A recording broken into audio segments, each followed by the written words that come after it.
is old and funky. There we go. All right. So here we are at the city of the Wind Kroy, a warrior Amazon race that set sail from their island city-state kingdom, and raids and pillages various sundry other coasts and lands, looking for battle captives to come back to bring to their city. There they have been known to send them to this huge Colossus statue that guards the harbor to their city, a giant Amazonian statue known as the Colossus of Wind Kroy. It is said that they take these battle captives and dump them down there and, in essence, feed them to their Colossus statue god. That rumor has it protects them from anybody trying to conquer their Wind Kroy, or even from time to time, there's been people who have tried to raid and pillage the Wind Kroy or rescue some captives, and they have been dashed aside by their giant Colossus in the harbor. Also, rumors have said that from time to time, these overbearing matriarchal society who simply use men as slaves, there has been tale of uprising among some of the slave men that they keep there, and the statue, the Colossus of the Wind Kroy, coming down from her harbor passage pedestal, wading across the bay and putting down any rebellions that take place. This giant Colossus, over 100 feet tall, is the epitome of all Amazonian skill, daring, prowess of arms, and strength. She strides across on two giant pedestals, and you, unfortunately, have been captured by the Wind Kroy and are being held now in their dungeons, awaiting your fate. All your equipment has been taken from you, and so you are not left but nothing but a drab gray rag to wear as clothing. And you've also been fitted with a necklace that you cannot seem to remove, for it is magic, but it is also magically suppressant. So any of your cantrips or spells or such still do not work. And waiting for your fate that you know will draw near. For none who have ever been taken captive by the wind ever escape to see the light of day again. We will start with Oki Acres. Describe what your character is doing in this cell with the half-orc also. You all are both together in this cell, along with a few other people. Describe what he would do, introduce yourself, your Hello? character, and anything else. Oh, I'm back. Sorry about that. I got kicked out. Oh, okay. All right. Well, So who's all Desmond here? would be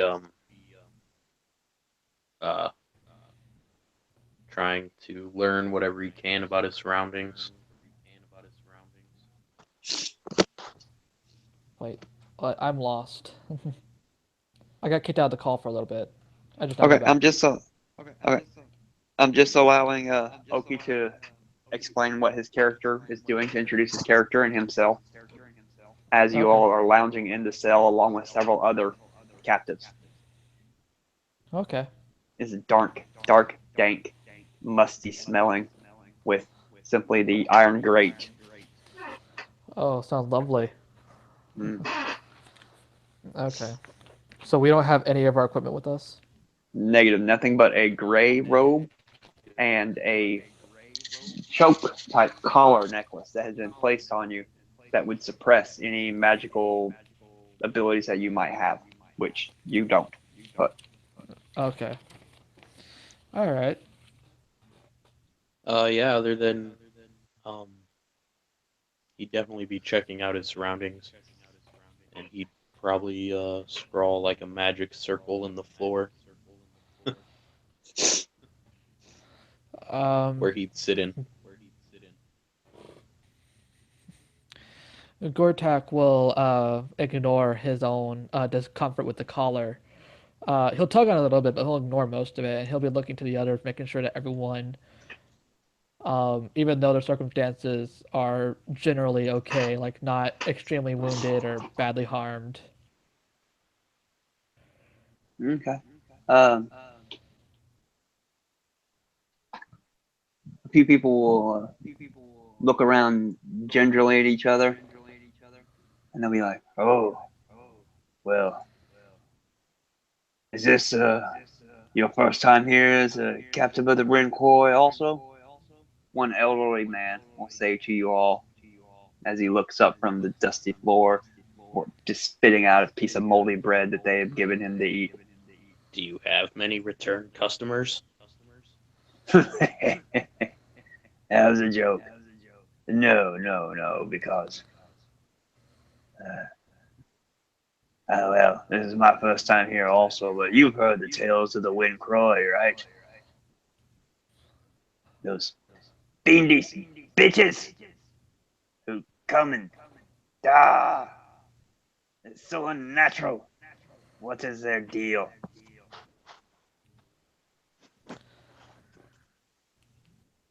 I happen to have a window seat chained up on their galley as they brought me in. I saw that blessed Colossus as I entered the harbor. Blessed. I thought you said you were against it. Well, you seem to be against it. Why would it be blessed? Ah, cursed! Blessed by some evil divinity it was. Some foul, fiendish witch created this simply to feed upon the flesh of man. You say a witch gave it its power.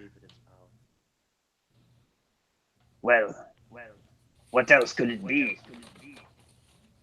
Some eldritch goddess from back in the day, best forgotten. Hmm. Do you happen to know who is actually running the sacrifice here?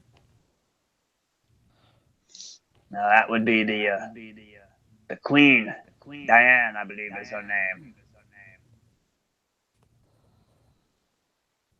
Okay. Well, Gortak will begin walking around. Wait, okay, question. So are we like in a caged wagon? Like what are we actually in? Like is it a cell? You're What is actually in a this? cell. In a cell. Okay. You said there's a grate on the floor? Great on the door is like a portcullis barred gate. Okay. The floor is dusty, dirty. The walls are stone. There is no window. Huh. Okay. Let me think. Um well there has to be guards somewhere, right? So Gortak will just kind of observe and he'll go to the gated door and he'll just kind of look around at the corners and like try and like see if he can spot a nearby guard of some sort. You'll see two Amazonian type princesses, warrior princesses, on either side with a spear and shield, and they're pay you absolutely no mind. They're very vigilant though. Okay. Um, do they happen to have any keys on them that I can see or? Yeah, sure. Okay. One second, take some notes and I'll have an idea. Okay. Do any And of as the you're looking around and you notice this, suddenly you will see another Amazonian, not dressed in warrior garb, but she will have one of the slave men that you have seen as you were brought down to the cell before, who is also wearing a similar necklace as you, collar, and she Hmm. will come and she will say something in terse Amazonian to the two guards, and they will look at each other and then look back at her and bow and walk away brusquely. Um, Eh, question. yes. Before she walks away, can I attempt to put my foot like in the door? You know what I mean? Kind of like so that way it looks like it's gonna be closed, but it's really ajar. The You know door what is I'm saying? still closed. Oh, is it? Okay. I mean, you can stick your I thought foot she, through a grate, through the bars, maybe a little oh, bit. I thought you said she put him in our cell. No, she has Oh. him with her Oh, okay. and said something to the guards, and they walked away. Okay. All right. Are any of the other captives? Do they look able-bodied? Eh, I'm gonna. I don't know. I don't know enough to be able to do something.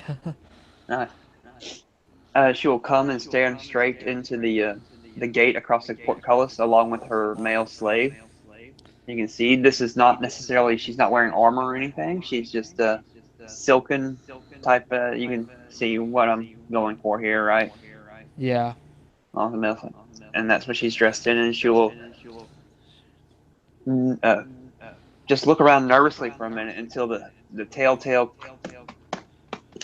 of the two Amazonian guards are no longer heard, the clicking of their heels down the corridor, and she will go, "You, I've heard you. You're Gorbak, correct? Gortak? Um. Yeah. That's me. You're you're powerful among your friends, correct? Well, I was a leader. Yes. A war leader. Yes. And Who are you, may I ask? I am Lady Diana. Oh shit. Okay. Well, I didn't say that. I didn't say that out loud, but like, okay. I'm not the Queen Diana. I'm Lady Diana. I'm one of her cousins. I am royalty, but I'm not the Queen. Okay. Gortak will nod. Says, "Well, what do you need here? Why do you come and talk to prisoners?" This is my manservant, uh, Croc. Okay. You that doesn't answer my question, Lady Diana. I do not answer your questions, fail male. You are simply here to possibly do my bidding if I find you suitable. I also heard that there was another powerful warlock who was brought here. Desmond. Desmond Kane. Is he also in the cell? He looks up. He's sitting cross-legged in the middle of a circle, magic circle shape that he drew in the dust. Can I help you? Perchance, perchance. I had heard that you also were quite powerful among your fellow men. I've heard that you gave our Amazonians quite a fuss and battle before you were finally captured. Is this Yeah, true? I have my moments. Now she's been speaking to you. You all will notice that Croc is just kind of, his head is down, his eyes are always averted. He seems almost on autopilot, zombified, so to speak. Yeah. Now listen here All right. carefully, you two. The rest of this lot is nothing but cannon fodder. But I have a mission for you if you would choose to accept it. It determines the mission. Does that really matter? I have access to all your equipment, your warmongering abilities, your swords, your skins of steel armor, all that I have access to in the treasury. If I were to place it at the temple of the Colossus, where you will be taken at first light, could you destroy it? Destroy the Colossus. Yes. We don't have very much information to go on for how to destroy it.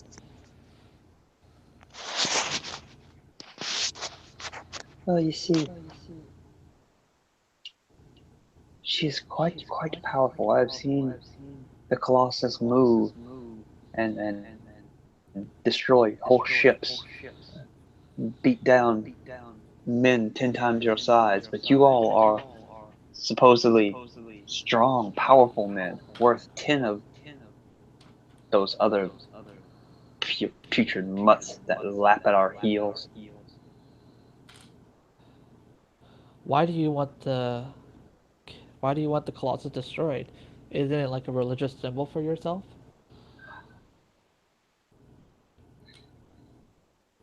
It doesn't make sense. Yes, but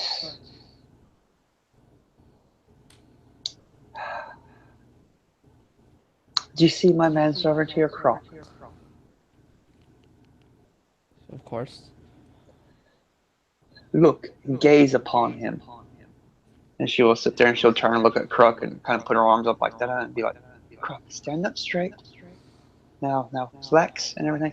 And Kruk will start to pose for her. And you'll see that he is an Adonis, a excellent physical specimen, just like every other Greek. Does he seem to be under any Statue. kind of enchantment or anything? Yes,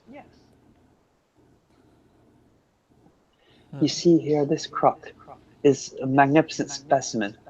However, because years and years and years ago, beyond count, the men of the Wind Kroy were heinous beasts in a manner and would treat us just badly. And so some of the high priestesses of the land came up with the Colossus and had it forged. And in order to power it, No. these collars, and she points to the collar that he is wearing, which is similar to the one you are, but not exactly the same, it was put on the men while they slept. And it takes their fire, their passion, their evil men are pigs attitude, and uses that to animate the Colossus. So you're saying that the men are mistreating you, and They they use the Colossus allegedly as millions of years ago, beyond time. This is the stories we have gotten to as to why we do these things now. so you want to sacrifice at the end. I want Croc back.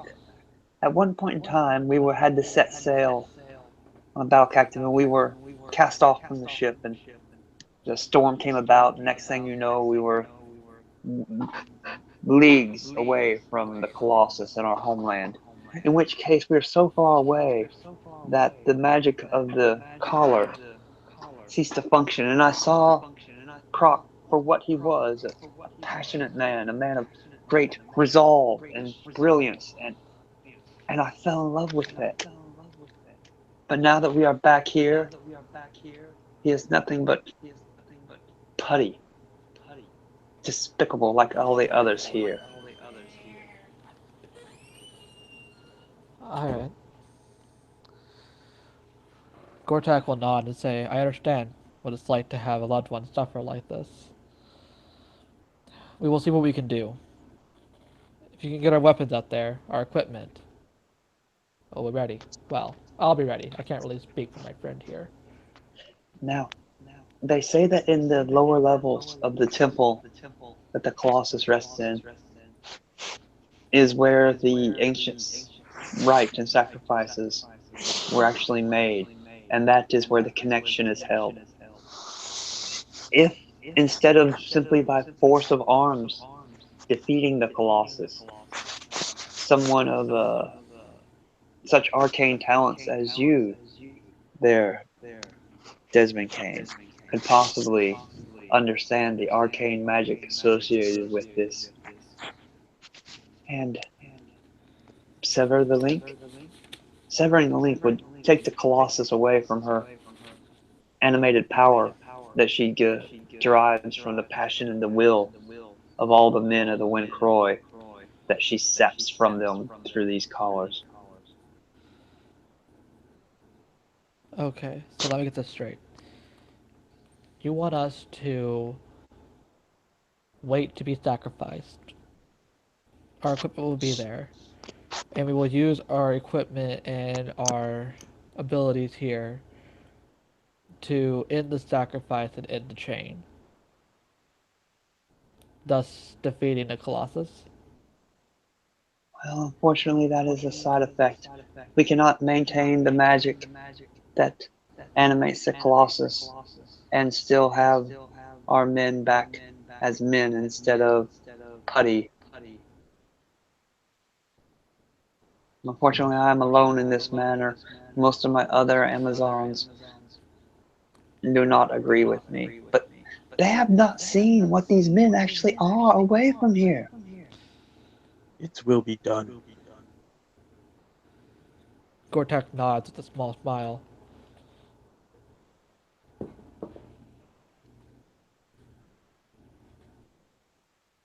Is there anything else that you all would need? Just our equipment. Bring everything that's ours, and we're ready. As you wish. And then she will take Croc by the hand and lead him back away, disappearing around a corner. Shortly after she is gone, you can hear the clicking of the metal heels on the stone floor as the two Amazonian guards return. All right.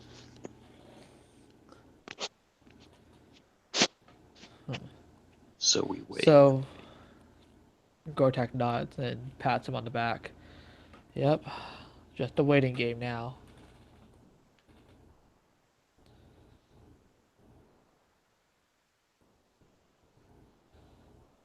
Uh-huh. Yeah, I mean, we got nothing else to do but wait. All right. In the morning, you all are led out of your cell and taken up into the light. And there, as you enter, and your eyes adjust from being, in the darkness of the underground cells and the squalor and the smells are just, oh, so atrocious. Suddenly, your nose catches a glimpse of fresh air, and you are bathed in sunlight as you exit into a courtyard of marble. And this is a huge building before you. It is white marble with tall pillars that maybe as soon as my laptop functions, I will be able to show you. I see Well, it. I can see it. Yeah, we Oh, can see it. okay. All right, so You Gortak are surrounded will on all notice sides by this. Amazonian guards. All right, so Gortak is just taking slow, deep breaths, and I'll look over to. Actually, I never got your name. What's your character's name? Desmond Kane. Actually, Desmond. Okay. Gortak will look over to Desmond and nod like, kind of like, "Are you ready?" But without speaking, to kind of like a nod and a look. I'm curious. Does my telepathy still work? Barely. I will try to just tell him in his mind that I'm ready. Gortak will nod with a smile. You can make out some communication with this, but it is much greatly diminished normally, and you can feel it's probably the suppressing power of the collar that you've got on. Right. Well, okay. Are our hands tied too, or is it just? Yeah, no, not now. You're just being let out. Okay. There are Amazonian guards in full armor and spear and shield on either side of you, and you can just tell by looking at them, the way they walk, the way they carry their arms and armor. These women are no slouches. They are quite skilled, and you feel that while you are a strong, powerful warrior, you could probably take one, two, but there is ample there to.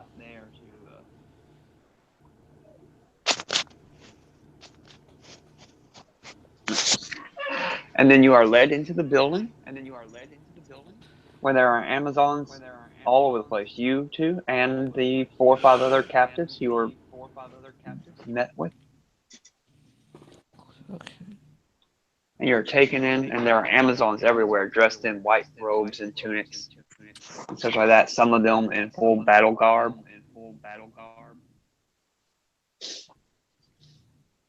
Okay. Still no Oh, sign of our equipment cache. no, hold on a second. Yeah. No, yeah. I was about to ask.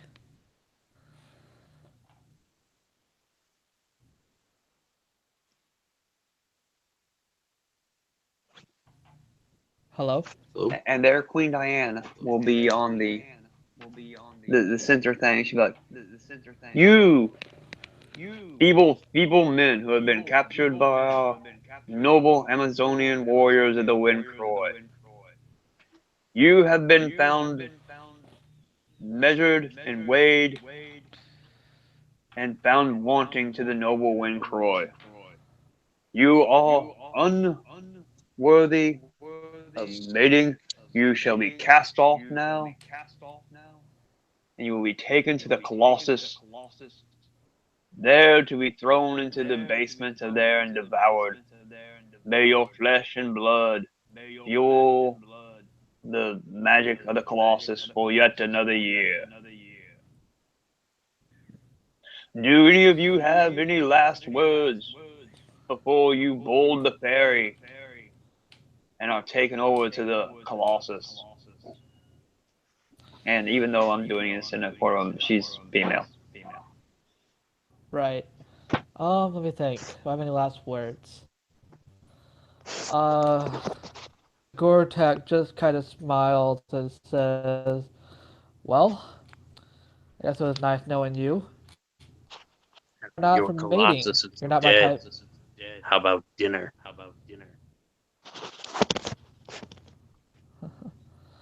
Um, Gortak gonna smile and say like, "And good thing we're not for mating. You're really not my type." I was actually contemplating having you roasted and barbecued. Mm, barbecue sounds good. Well, that is what Uh, we do with swine here, swine. you half Mm, man pig. that's a new one. I like that. I'm gonna use that.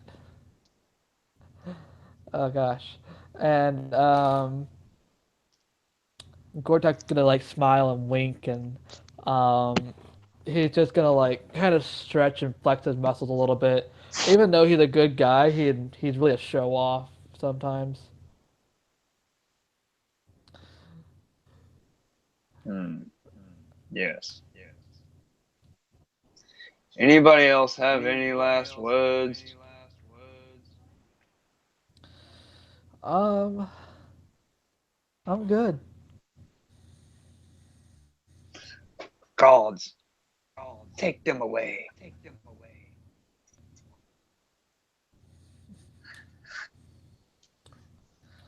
Ladies. He'll say like ladies and then nod and then just follow the guards.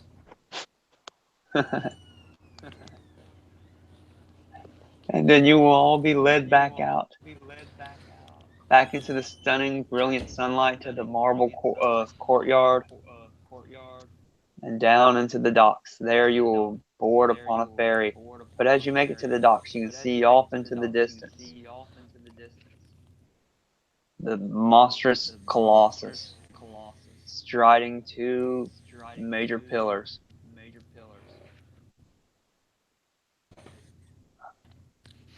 Okay. So, There it is. have we been able to see our? No, but you will notice that Lady Diane, not the queen, but the royalty, she is the boat captain of the ferry as you are led onto the ferry.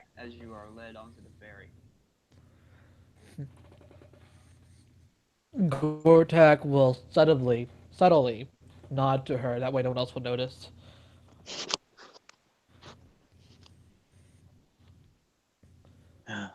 Desmond is just waiting patiently.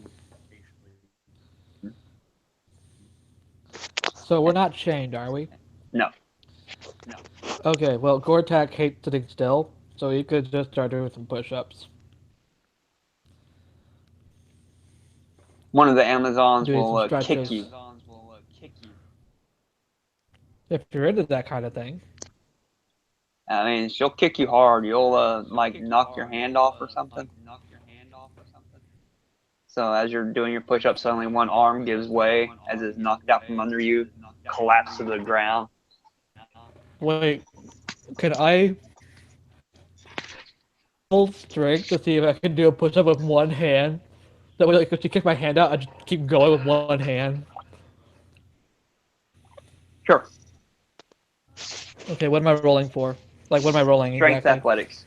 Uh, are you proficient in athletics? So how do? Yes, Okay. And what's your strength score? it's 16. So Okay, so that modifier is would be 3. yeah. So that would be +7. You're proficient +4, and then strength +3. So that's roll a d20 and add 7 to it.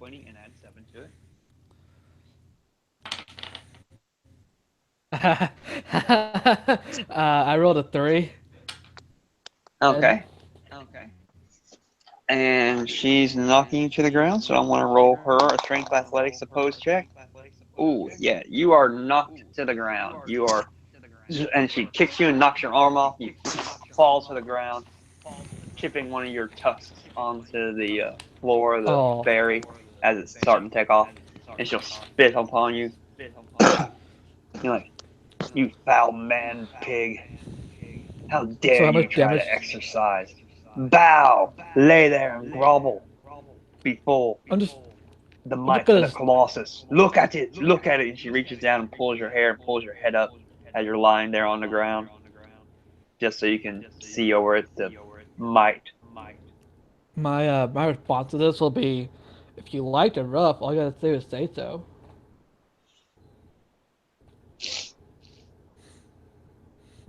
She take out a spear, put it right next to your throat, and she sits holding you. You're still prostrate on the ground, and she's got you by the back of the head with one hand, lifting your head up to look at it. And she got her other hand. She's got her spear right to your throat to be like,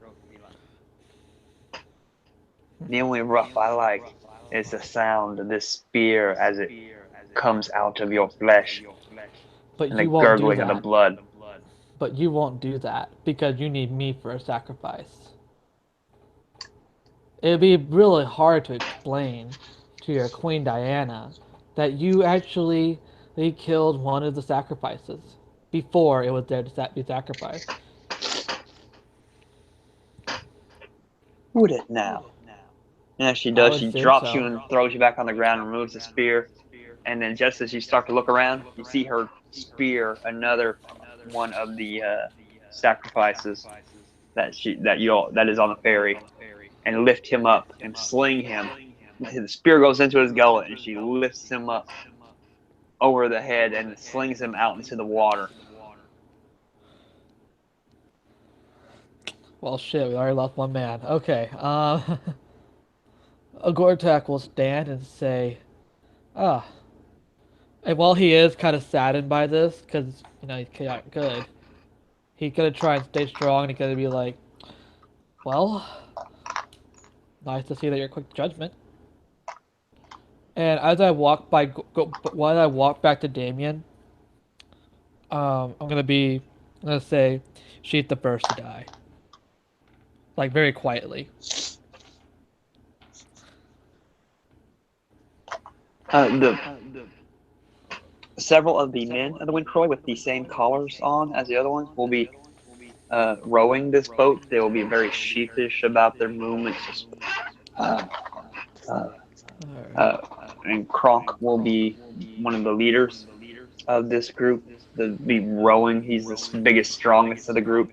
But every one of them, even the women of the Wind Croy and the men of the Wind Croy, are all extremely physically fit. Okay. Um, Gortek is just gonna stay silent and wait. But all the men who are rowing are just very. I mean, they're doing it. They're not slacking or anything, but there's you can see that their eyes are dull, blank. And as they get closer and closer, you can see that the little pendants on their collars, the little jewels, glow a little brighter and brighter as they get Right. nearer the Colossus. So have we seen our equipment catcher yet, or that's just not here? Like, where exactly is it supposed to be at? Like, is it supposed to be at the statue, or on the boat, or where? She didn't really say. I mean, I think she said she would have your equipment for you when you got there, and she is the uh, Right. boat captain.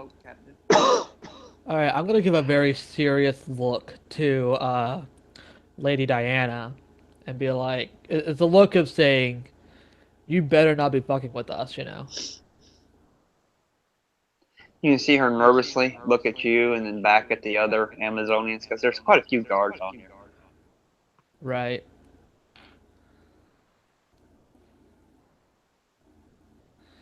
Right. Okay. Well, um,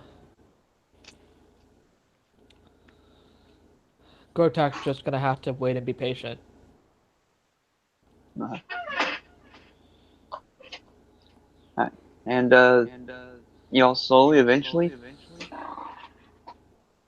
are ferried out and transported. They will tie up to one of the islands on the left foot of the Colossus. Uh, and there you will then be led on the shore. And at that point, Diana will say, "Now stop, stop, stop, stop. You gods know that you are not allowed on this sacred island. You are gods. You are not priestesses of the Colossus, unlike me."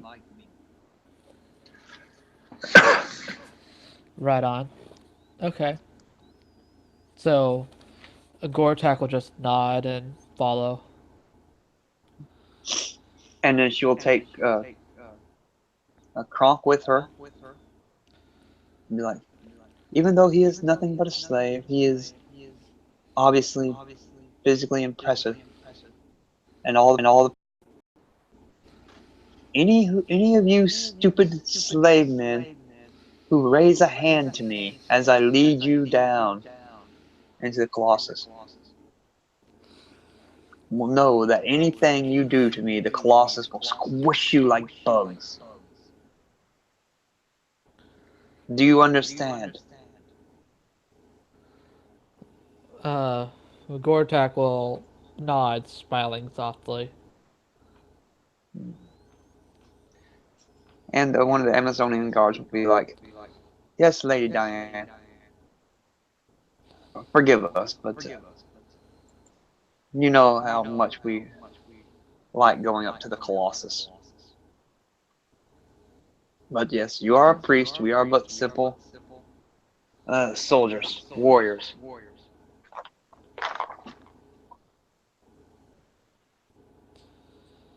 And so she will disembark from the ferry and lead you up into the one of the legs of the Colossus. You will see a door there. Okay. Once we get there, so is it just me, Damien, Lady Desmond Diana, and Croc, Desmond, and Desmond, Lady three or four Diana? and three other slaves at the moment. Three other sacrifices. Okay, so while we're going, I'm gonna be really close to Diana, and I'm going to like lean in just a little bit and whisper, "What the fuck is going on? You know, like where's our stuff? Is it here? How do you plan us to fight without our equipment?" Last night I stashed it in here. Okay. Okay, so um, Gortak will nod and just kind of like subtly walk off from the group and to the area with the stashed equipment, giving like a heads up to Damien, like a nod, and to Desmond. I'm sorry, to Desmond. I'm giving a like a nod. Mm. And actually, you know what else I want to do? What? I'm going to see if I, as a folk hero and as a war leader, I'm going to try and inspire the slaves or the other sacrifices to join up with us to fight the Colossus. Okay. And we can have Lady Diana as our ally. So we can just lead everyone. Like, if it's just us and there's no one else around, we can just lead the other guys into the river to Cachet with the stash. You know what I mean? Yeah. Is that All right, okay how with would you you? like to do that? All Well, right. one So second. Wait, I you want to make sure enter it's the okay with Des. Colossus. Wait, I want to make sure it's okay with Desmond first. Uh, Desmond? I think we should just do our task and go. So no help from the others? Okay. Alright, well then never mind. We'll just keep going They with will ours. help by distracting them.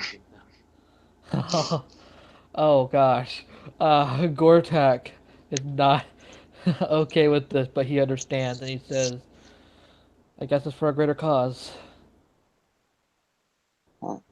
so as you enter the Colossus and the door closes behind you, it is just simply the three other sacrifices: Desmond, Gorthak, Croc, and Lady Diana. Okay. And when the door closes, Lady Diana will be like, "Finally, here, there, in that crate over there." She points into the darkness as your eyes are adjusting to the light. You can see a crate in the corner.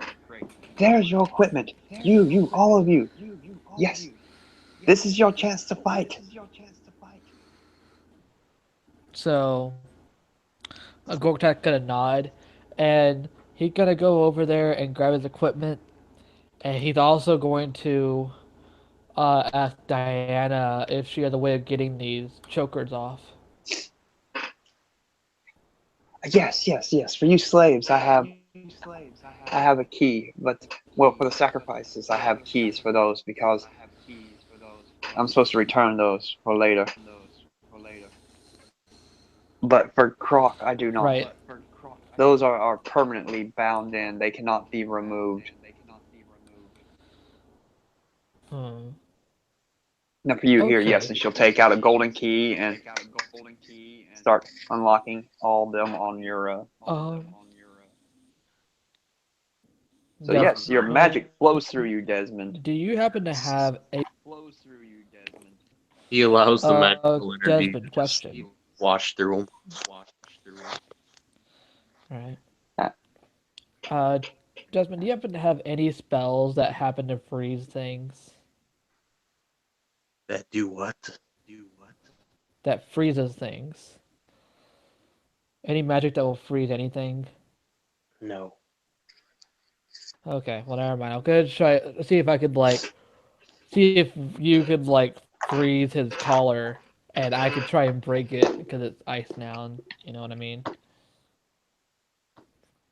Anyways, He'll be okay, free when the so Colossus falls. yeah, I know, it just would have been nice to have an extra hand. Maybe we have already extra hand, but still. Okay, so Gortak will put his armor on, his shield with his spikes and everything. He'll have his sword, his cloak. He's ready to go and ready to fight. He's like pumped up, and he says, "And remind me when we get back to the ship about that and woman."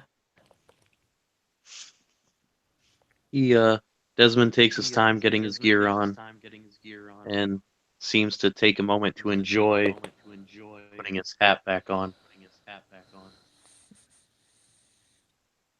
Gortak will smile and be like, "You look good in a hat." All right. Well, Mhm. Gortak is ready to go. He has his armor on. He's pumping his chest. He has his shield. He has his sword, and he feels energized and ready. And he's just like, "Ugh." Once my hat's on, my sword just flashes into my hand out of nowhere. It just materializes. "You The guys other teach me three that trick someday." sacrifices will also eagerly just reach in there and start grabbing, and they'll grab out some weapons and some chain armor and such like that. Normal starting equipment. It seems rather shoddy, but feasible, functional. And Right they're like on. looking around at each other, confused, like, what's going on? Why are you helping us, Lady Diana?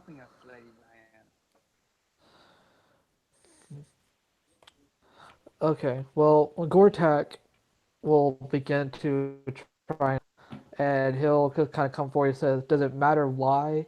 What matters is that she is, and you have now a chance at life. So I have one question for you. Will you take that chance, or you'll sit here and still be slaves? Sacrifice that may or may not be righteous or not." Well, none of us are seafaring folk, and there's just a whole cadre of Amazonian warriors outside. And then what? Do we just take No that one's ever ship had and to start fight a them. row away? No, they'll catch us and kill us for sure. Not to mention that the No one Colossus. knows. The Colossus will be an easy fall. We'll fight her and bring her down, and we, as one, will return to the ship, overtake the ship, and we will roll away from here. No one said we had to fight them, Colossus. And I'm sure that once the Colossus is down, all those slaves that were there will have power again over their own bodies, and they will overtake the ship with us. This is not just for us. This is for every man that had been taken as a slave here, and for every man had that's been sacrificed here.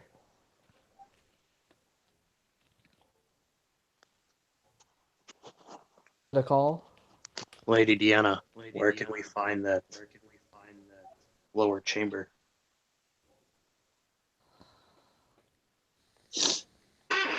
Oh, hold on one second, fellas.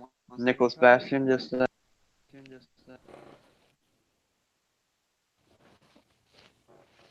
What happened?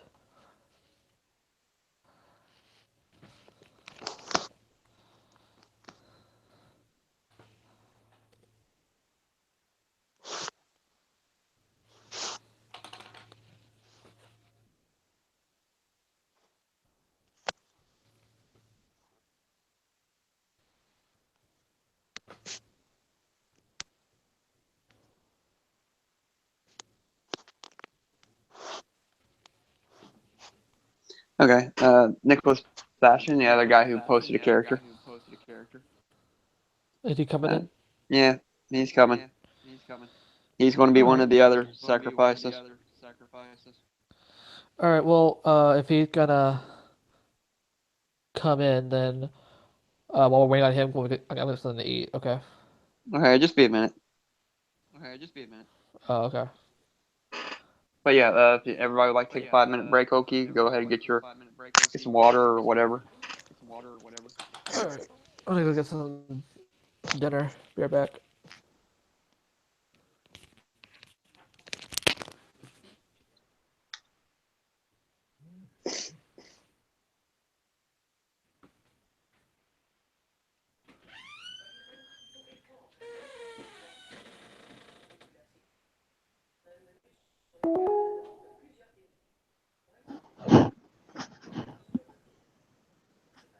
Hello, Nicholas. Hey, sorry I'm late. All right. Quick. Let me rearrange some things around here real quick. Where's my pen? Okay, can I get your character name? Yep. Oh, is somebody reverbing? Yeah, I think it's Wait, Robert. what's going on? Hi, I'm here. Could you mute yourself for a second, Robert? Yeah, 1 second. All right, my character is Master Zenzu. Yep, and it stopped now. Yeah, I know. Master Senzu. Armor class?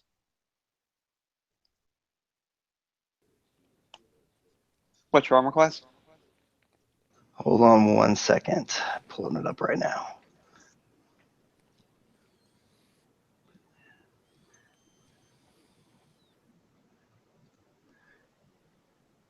There we go. It's 18. Okay. Passive perception 13. and save DC. Which one? Oh, for my key points, it's Yeah. 15. Okay. Do you have any other save DC besides that? No, just key.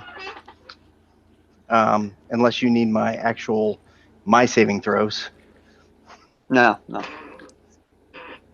Okay, just to catch you up, what has happened is you all were captured by the Wind Kroy, just as pointed. That's how this game started. Uh, Lounging in the cell, Lady Diana has one of the royal members of the Wind Kroy came down to the cell to let you know that she actually wanted you all to destroy the Colossus. The Colossus is fueled not necessarily only by the sacrifices they make, which they do, and it is fueled by that primarily, but also that these collars on all the men of the Ren Croy wear that make them subservient, completely passive, and obey any commands. That she has fallen in love with her manservant Gronk, and during a time when they were blown off course and shipwrecked on this land that was so far away from the Colossus that the magic of the collar was no longer in force, and he was passionate and intelligent and quick-witted and just everything. She fell in love with him. But now that they're back on the island, he is back to being whatever you wish, my mistress. And so she wants the statue, the Colossus, to fall so that the men can be men again. Okay, so this Colossus is what causes them to be mindless drones. Yes, that is part of the magic that fuels the animation of the Colossus is drawn from the passion and spirit of the men of the Wind Kroy. She also informed you that back in the day before the Colossus was made, that the men of the Wind Kroy were known as quite evil, heinous, and treated the women badly, and that's why they did this. They had a big festival, got them all drunk, and then when the Colossus was created, and then while they were sleeping, they attached these collars to them, and that sapped their strength to give it to the Colossus so that it can move and defend them and such like that. Sounds like quite the conundrum. On one hand, you got the Colossus that's dangerous. On the other one, you don't want the men to go back to beating the women.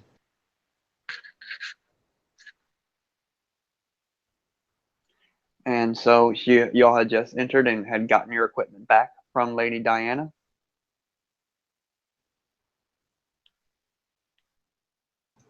Awesome. Okay, so and I inspired the men, or did I not inspire them? Yeah, you didn't really try at first. She just said, "Here's your stuff, fight first," and then you were like, "Yes, let's do this." And now they're like, "Oh, okay."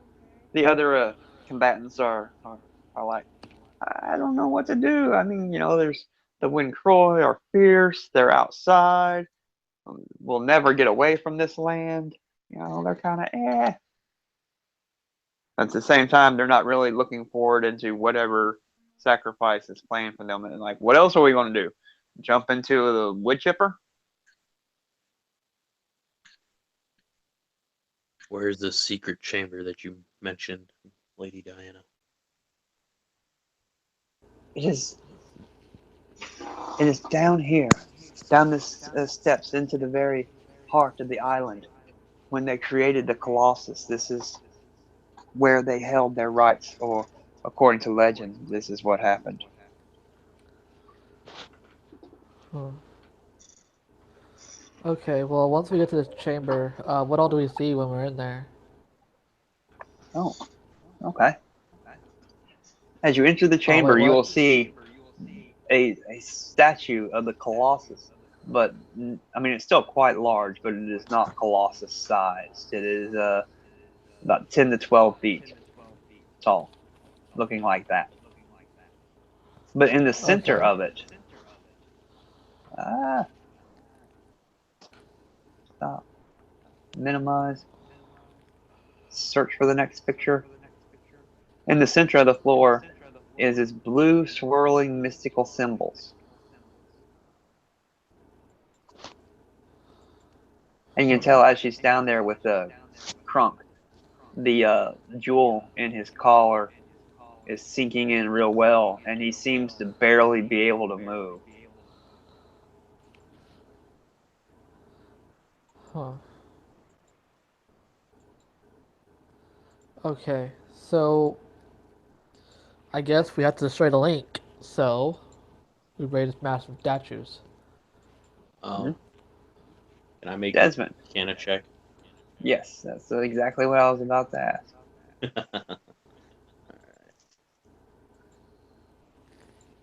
You want to Jesus, see the where is that roll? Or... picture?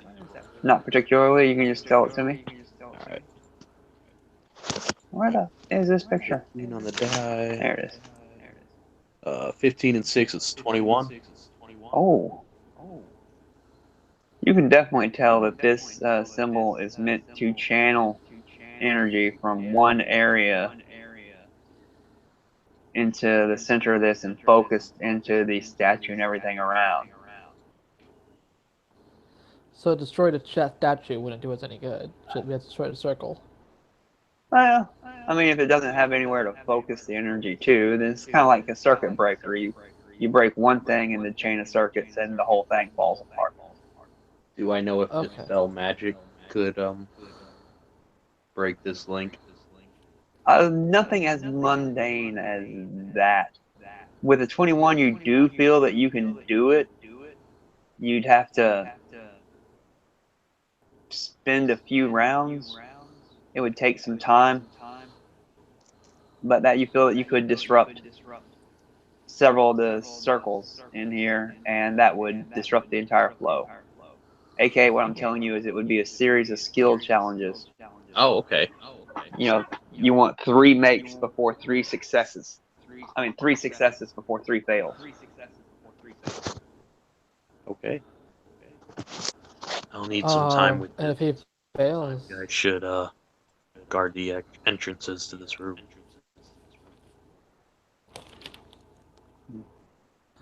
But as you're gazing over it, and you come to this realization, that is when you see the 12-foot statue of the Colossus on the opposite end of the room what? So there's start to 2 move. statues. Oh, great. Okay, so Could we have an initiative roll, please? sure. 13. Okay, 13 for Gortak. Vortek,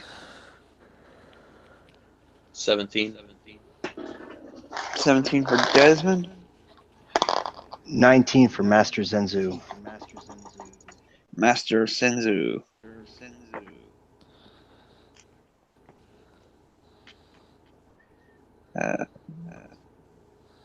And I'm going to go ahead and make one for her and Gronk.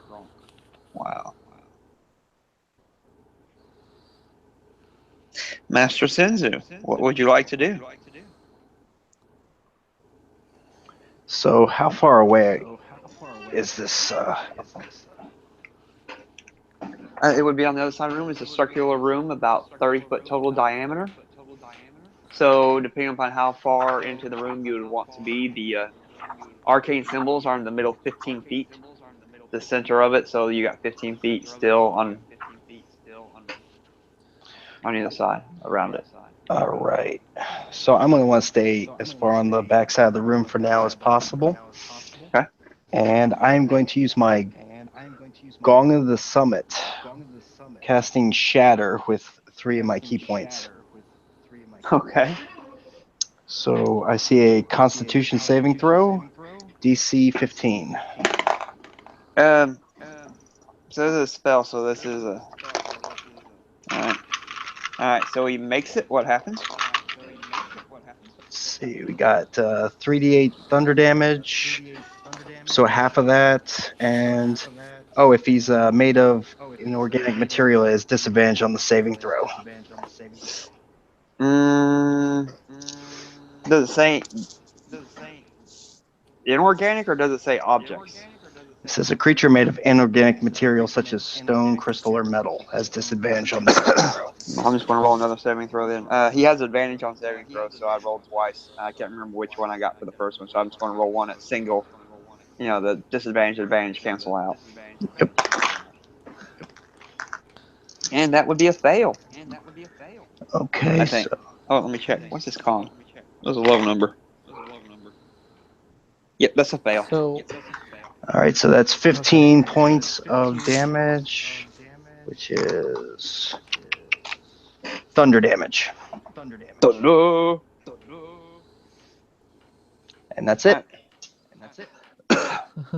So as you do that, this big booming sound over on the other side of the room comes, and you can see he just kind of shakes and reverberates as the thunder sound just reverberates all over the place. Everybody like covers their ears and stuff like that. It's so loud, and you can see little chips of stone and Micah just fall off the statue as he proceeds to step down from his perch and is walking towards you anyway.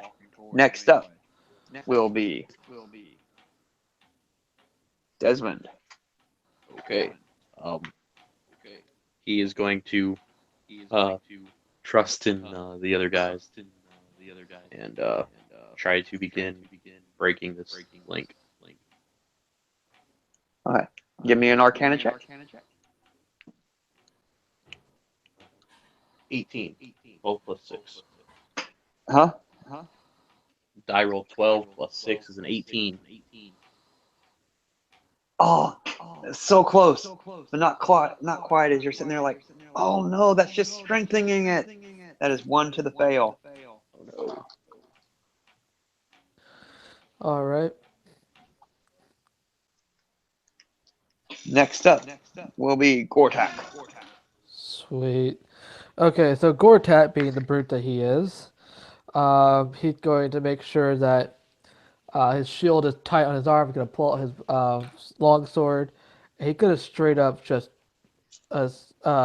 plain up hit it, being the brute that he is. Okay, you can close the And distance then easily. Yep. I'm gonna go ahead and hit it with my longsword, and then use a bonus action with my shield to shove at it, and so that way the spike will penetrate it. Maybe it's a 1d4 as well, but so I just roll, or like what? Just roll a d20. Well, are you trying to use the D4 damage or instead of the push shove thing? Yes, but I thought that since it was a shield and being shoved with it, I thought it would already not work like that, or No, I tried to explain to you in the messenger thing. If you want to do the push shove, then that's fine as a bonus action. If you actually want to use it as a weapon, then that would just be a offhand weapon attack. In which case, oh really? Okay. yeah. All right. Do you Well, have you got shield mastery feat, but do you have the tool wielder feat because your longsword's not light? true. Yeah. No, I don't. Oh. All right. So I'm just gonna hit it with my longsword. Straight up hit it. Oh. So just roll, or Yeah. You get 2 attacks with your longsword. okay. So I just I'm gonna roll 2d20s then. Yeah. Uh, 13 and 8. Total Um, no, just on the one die. 13 and one's 8. Okay. Your Yeah, on the die. proficiency's Oh plus wait, 4. to hit. Yeah. Okay. So plus 4, so 13 plus 4 can be 17 plus 1 is And then your 18. strength. Yeah. So 18 on one of them. 8 plus Plus your 4 strength is modifier. So 21. yeah. So that gives you a total of plus 8 to hit. So the 16 and 21 are your 2 final totals. Yeah. The 21 will hit, sir. The 16 will not. All right. So damage is 1d plus 8. 1d8 plus 4, I 8, believe. right? 4? Oh. I thought it had. Plus 1 weapon Wait. and your strength modifier. Oh, okay. So 1d8 plus my strength modifier is 3. And All then the right. magical weapon is plus 1. So yeah. So that's 1d4 plus 4. Oh, wait, 1d8 1d8 plus plus 4 plus 8. Okay, 1d8 plus 4. Okay. Well, I rolled an 8. Plus 4 is going to be 12. 12. Okay. Alright. And Sweet. with your, since you did take Shield Mastery, you can use your offhand attack to, or your bonus action to shove it if you want, or push it, shove it to the ground, or push it, which would be opposed athletics checks. Alright, sure, I'll do that. Uh, Alright, so just roll and then add 7. you roll that, and then you add your athletics check, athletics modifier to it, which we already worked out is +7. Yep. Okay. Well, 7 plus 7 is 14. Okay. 16 total for it. So you do use your bonus action to try to shove your shield and knock it down, but it is so huge and overpowering and strong that it still doesn't work. Okay. Alright, well, while you guys doing all the attacks, dinner's ready, so I'm gonna go ahead and get dinner and stuff. I'll be right back, though. Okay. Yeah, I'll be right back. Y'all can keep playing. I just gotta get food. When he arrives back, everybody let him know that the Colossus is going to pound on him for a critical hit with 1 slam and a near critical failure of 2 on the die roll for the second attack. But the first will be +6, I believe. Yes. Will be 38 points of damage. Ouch. To Gore Tank as he just brings his fist, or her fist, because it is a female statue, right down on his head, and he buckles on one knee as blood spurts out from his ears from the power of this. And the second one just he brings around for a haymaker, but misses simply because he nailed him to the ground so thoroughly with the first. Then after him, Diana will go and be like, Desmond, I see what you did wrong here. It's because you're not familiar with our language. But if you try to mark out that, aka she's giving the help and aid action to you, Desmond, so that you will have an advantage on your next check. Very nice. Does knowing how to read all languages help me at all? Not really. That was just a Okay. flavor fluff as to how she was helping you. Sure. I don't know. She's taking the help action, trying to help you with it, and Yep. That's how I thought about flavoring it. You read all languages? Yeah, it's one of my warlock invocations. Invocations? Oh, okay. Cool. I'll think of something else. Like, you don't understand our culture as well. That's what. I don't know. She's just giving you the help action. Sure. And so back up to the top of the order again with Master Senzu. Oh, and by the way, Grog just kind of.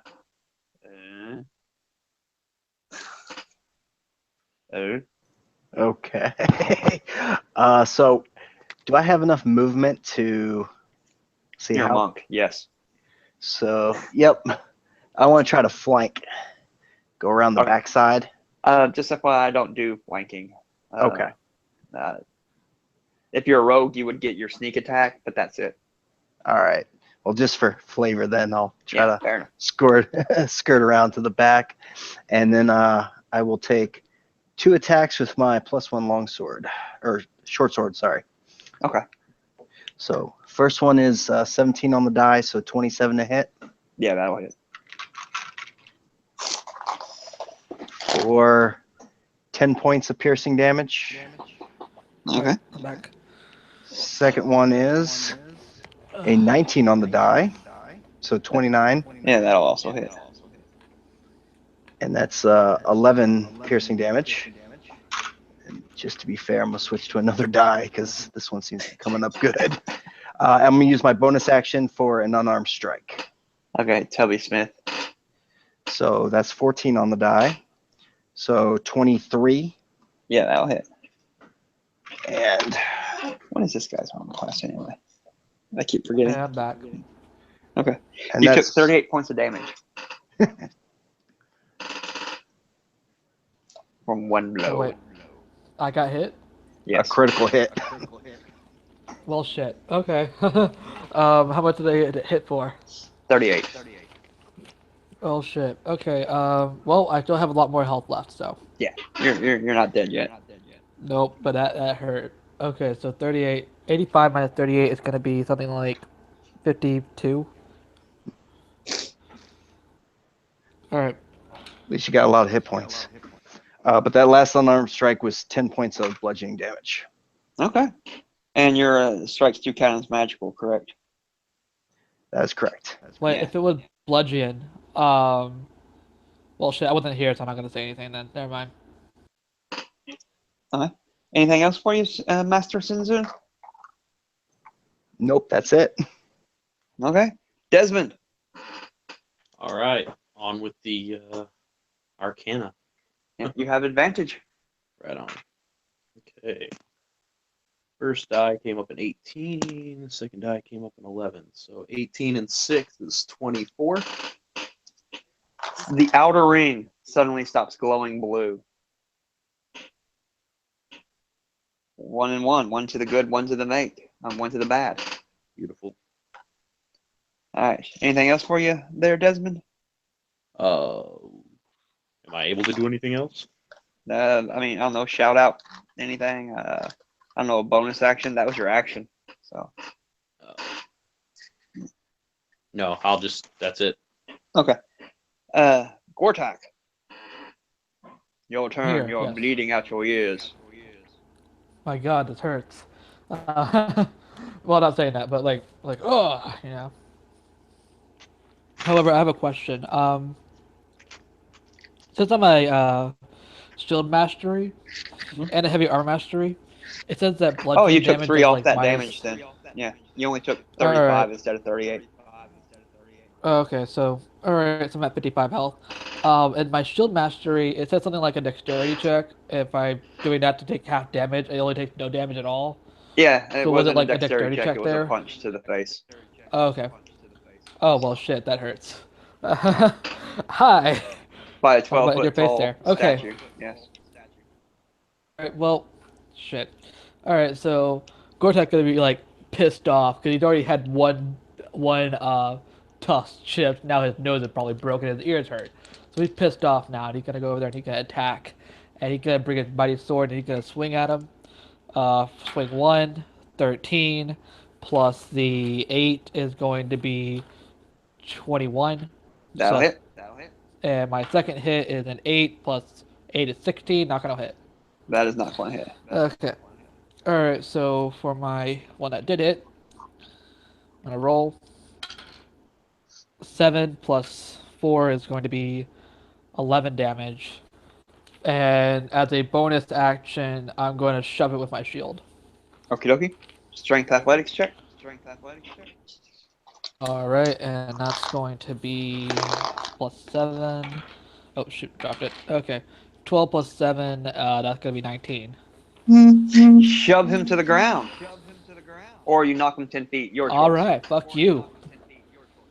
You know what? I want this guy on the ground. He punched me. I don't like it. He's on the ground. Fuck this guy. A girl. This girl. This Amazon. This Oh, is a female. fuck. Or, Yeah, this girl. That sounded wrong. I'm just gonna leave it at that. fair enough.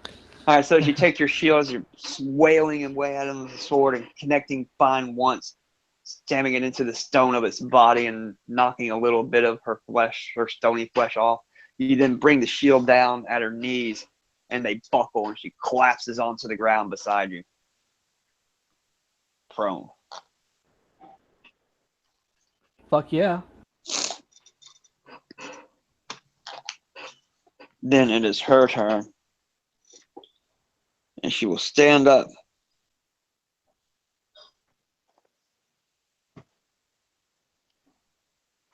I don't know how to flavor that. Does that provoke any attacks of opportunity? No. Darn. And she glowers at both you, Master Sinzu, and Gortek. If you would please both give me a wisdom saving throw.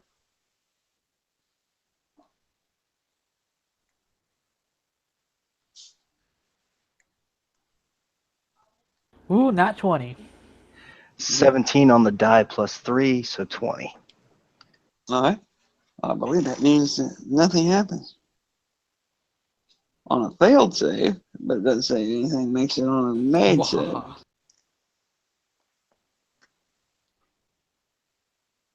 Do we recognize what the kind of magic this is?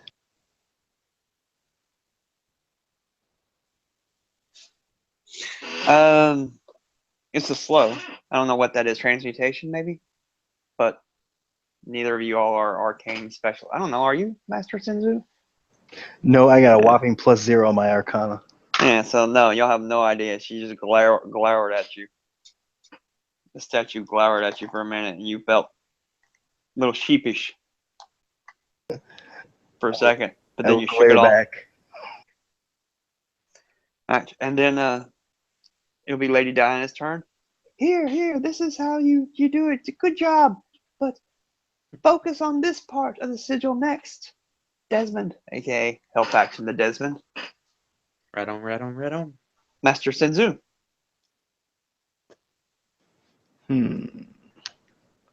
Let's see. I will use another key point to unleash a flurry of blows. So I'm going to take 2 attacks, my short sword, and another 2 unarmed strikes as a bonus action. First one is a whopping 2 on the die, so 12. I don't think that's going to hit. Yeah, that's not going to hit. Second attack is a 5 on the die, so 15.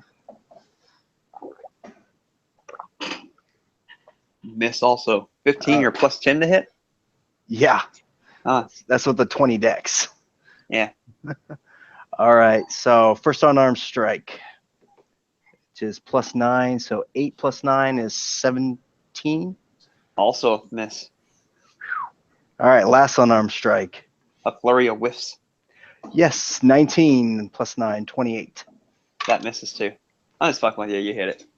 All right, so I hit with 1 of my 4 attacks for 10 points of bludgeoning damage. And that is magical. Bring forth wah, wah, wah, wah, wah. All of those were just merely feints to set it up for the wah head punch right as you jump up on it and whack it right into his head, and a bit of its stony visage falls off. You like literally broke its nose off. Awesome.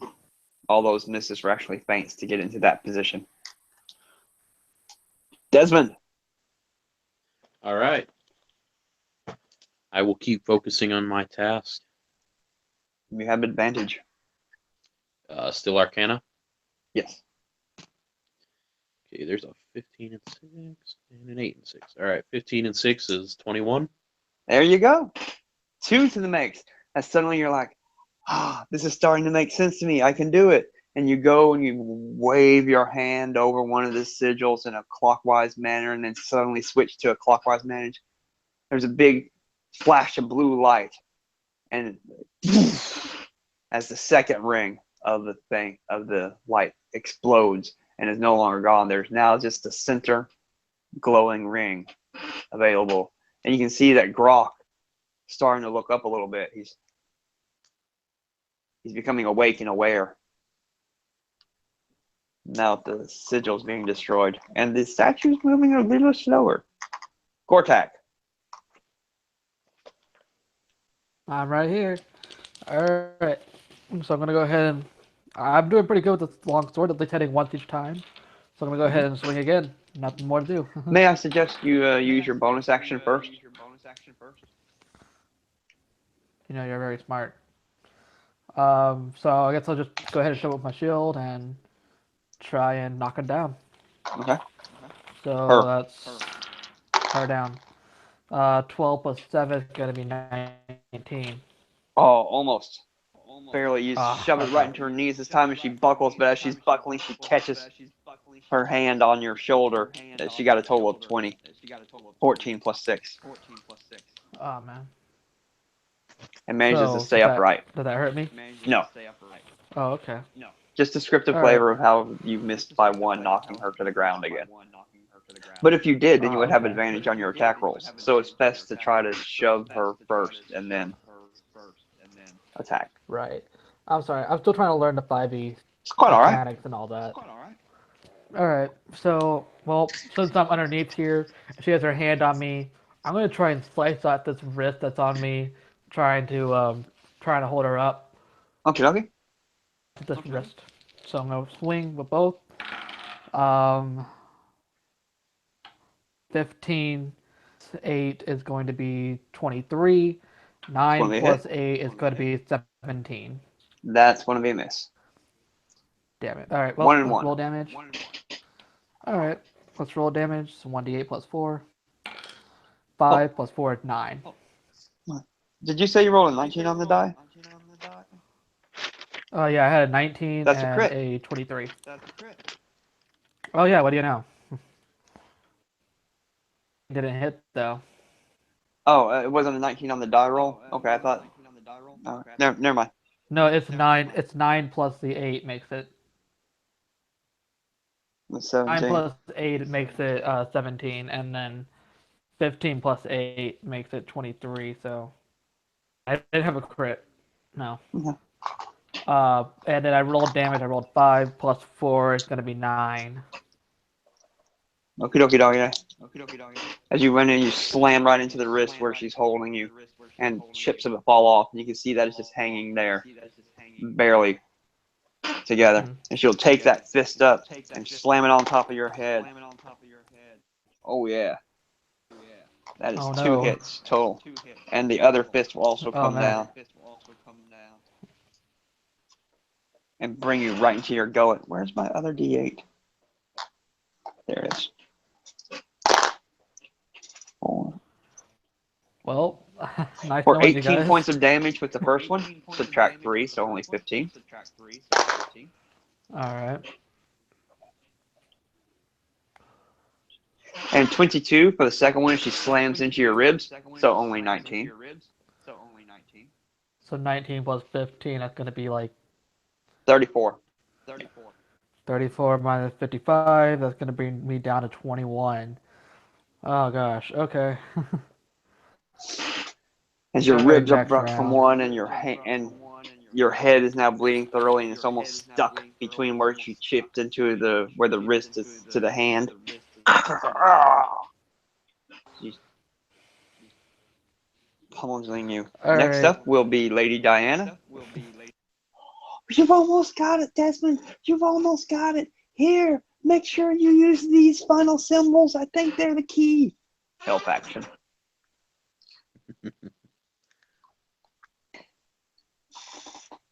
Desmond. Master Sinzu. Alrighty, so he's not looking too good, is he? No, Gortak is looking kind of weak around the knees. Yeah, alright. I'm almost down. I have Alright. 21 health points now. So let's see if I can hit it some more with my +1 short sword. 2 attacks. And that's a 18 on the die, so 28. That'll hit. All right, and I'm going to use a stunning strike. So I'm going to spend a key point, and it has to make a Constitution saving throw. Yep, DC 15, or be stunned until the end of my next turn. It is not stunned. Darn. And it doesn't have advantage on those saves because it's not magic. Nope. But it does have an excellent con. All right, so at least it gets damage, though. So that's a 4 plus 6, 10. 10 points of piercing damage. And my It is second now attack. bloodied. Yay! If it could bleed. And then second attack is a 19 on the die, 29. I think that'll hit. And that is for another 11 points Oh. of piercing damage. And that is all I can do. And I will call over and say, get back. I'll take the front for a while. Desmond. Right on. All right, let's try to finish this thing. Hold it just a little longer. Oh, that ain't good. That's a 7 and a 6 for a 13. And a 16 and a 6 for a 22. Finally, the last one. You're like, I've got it. I figured this out. And as you do, the last one just kind of snuffs out. There's no big explosion or anything. It just winks. And suddenly the blue light that was filling this room just goes away. And you can start to hear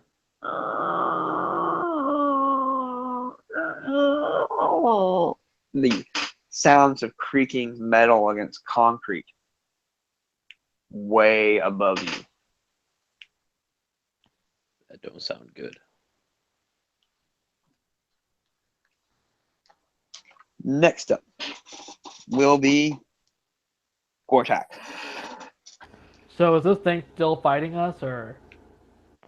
It is. She is. She is? She is. Alright. Well, okay, could it be okay for me to attack you by bonus action, then move? Or is that something I can't do? Yeah, you can attack, bonus action, move, or you could bonus action, attack, move. Yeah, Right. any of those combination, whatever you'd like to use it in. But Okay, you will provoke an attack of opportunity if your action is not disengaged. Okay. But if you knock her prone and then Yeah, that's what I'm move, thinking. it would be at her opportunity attack So- would be at disadvantage because she's been prone. Alright, so I'm gonna go ahead and do my bonus action for my shield Okie dokie dokie. knock her down. So athletics 16. check. 16 plus 7 is going to be There you go. 23. Opposed to her total of 14. So you managed to knock her shield and just take her knee right out to the side, almost like Robert Griffin losing his Achilles tendon in the playoff games. Sorry if anybody remembers that. And buckles to one knee, Alright, just knocks prone.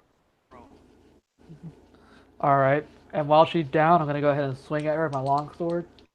That would be with advantage, meaning you roll 2d20s and take the higher total. Oh. Okay, well, alright, let me roll another d20 because one of the 20s I just rolled a crit. Crit, this other one. Alright, so 13 It's also plus. at advantage. Yep, 13 plus 8. Going to be 21, that will hit. 21. I hit crit on one and 21 on the other one. Yep. So do I just like what does it mean when I crit? Do I, like roll double You're a damage? half Like, what do I orc, do? so you roll 3d8. Fuck yeah. Okay. One I'll extra pull my other d8 for the D8 crit, out. one extra d8 for your half orc. Extra crit damage. All right. And do I add 4 to each dice or just one? Just one, just a total. 3d8 Okay. plus 4. Okay. All right. Well, let's see what we got here. All right. 4 plus. Okay. 4 plus 4 is 8. Plus 1 is 9. Plus my sword is 13. 13. Not as impressive a crit Yeah. as you had hoped. But you can make the description of it Yeah. really impressive. All right. Right. Okay. Well. Wait. You want me to describe this, or are you just wait? What? You go for it. You're a crit. Okay. So I have my sword, and since she buckled down like the way she did, I'm going to actually reach up and try and slice the thing's neck. I don't get very deep, but I do slice the neck, and I go across the shoulder, and now I'm Yeah. gonna back away. Your I'm second gonna attack, what was the back up damage for it? behind. Oh shit! I have that other one, don't I? Okay. 7 plus 4 is gonna 11. be 10 damage. 7 plus 4 is 11. Yeah, so 11 damage. Alright. And do you want to back away from her? And now, yeah, I'm gonna back away and get behind the Master's Inn. All right, as you're backing away, she does get an opportunity to attack. However, it will be at disadvantage since she's lying on the ground, meaning I roll 2d20s and take the lower one. And that's still going to hit, though, with a total of 24. Oh, damn. Yeah. I find it funny that I have an AC of 21 and I get hit every time. Well, thing's got a plus 10 to hit, so. Bullshit.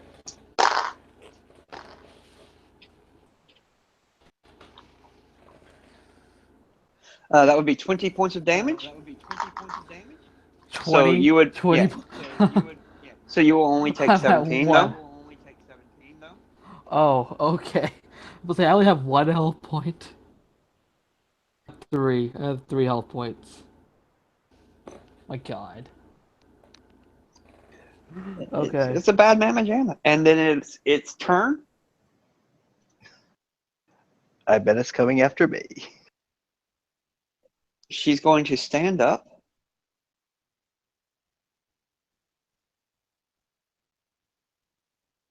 Why would she? It's not like she's intelligent. She's a freaking statue. Although I've been like pounding on it for a while. Yeah.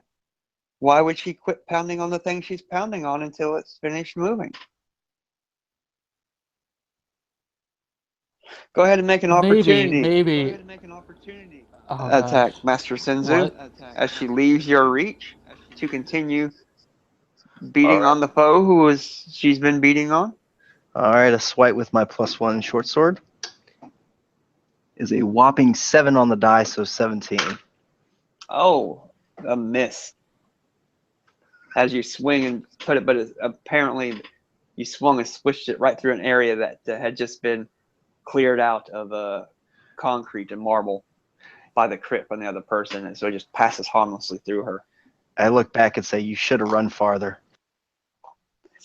And she will close with you. And, oh, that will be a 15, a miss on you, Gortak. And her second attack will be a 25. Yes. Fuck. I'm pretty sure this will do it. I was hoping to take you out on one and then have the second attack on somebody else, but, so be it. Hey, only 17 points of damage. Oh. Only 17. I'm negative 14 health. You're at Negative 0. 5th Oh. edition, you're at 0. The only time that negatives matter is if it's negative what your hit point maximum is. Alright, well, So I'm at what's your 0. hit point maximum? 85. If I took you down to negative 85, you would be dead. Okay, well, Otherwise, you're just at 0. okay.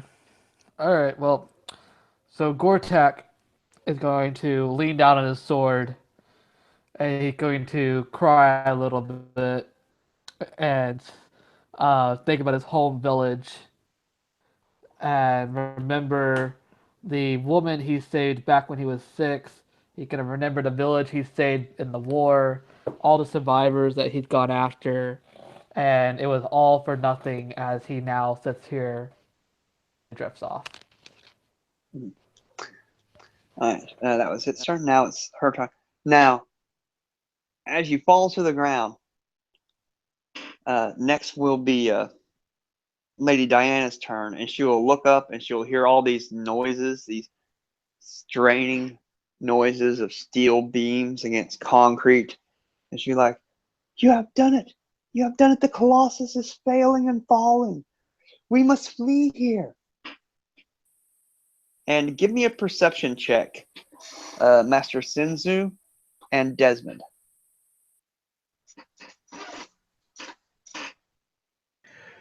That is a 19 on the die, so +3, 22. All right, what about you, Desmond?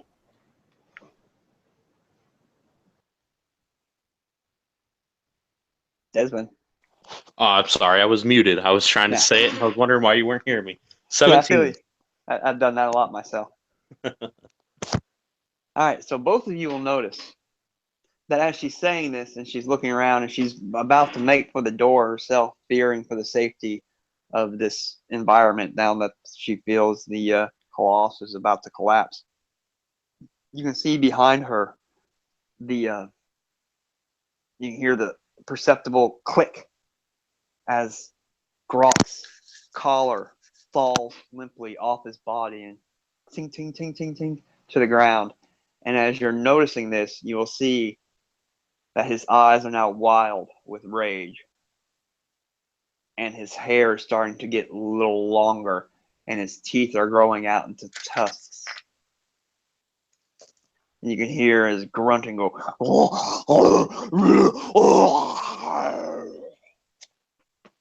as he turns into a half man, half boar monstrosity Uh-oh.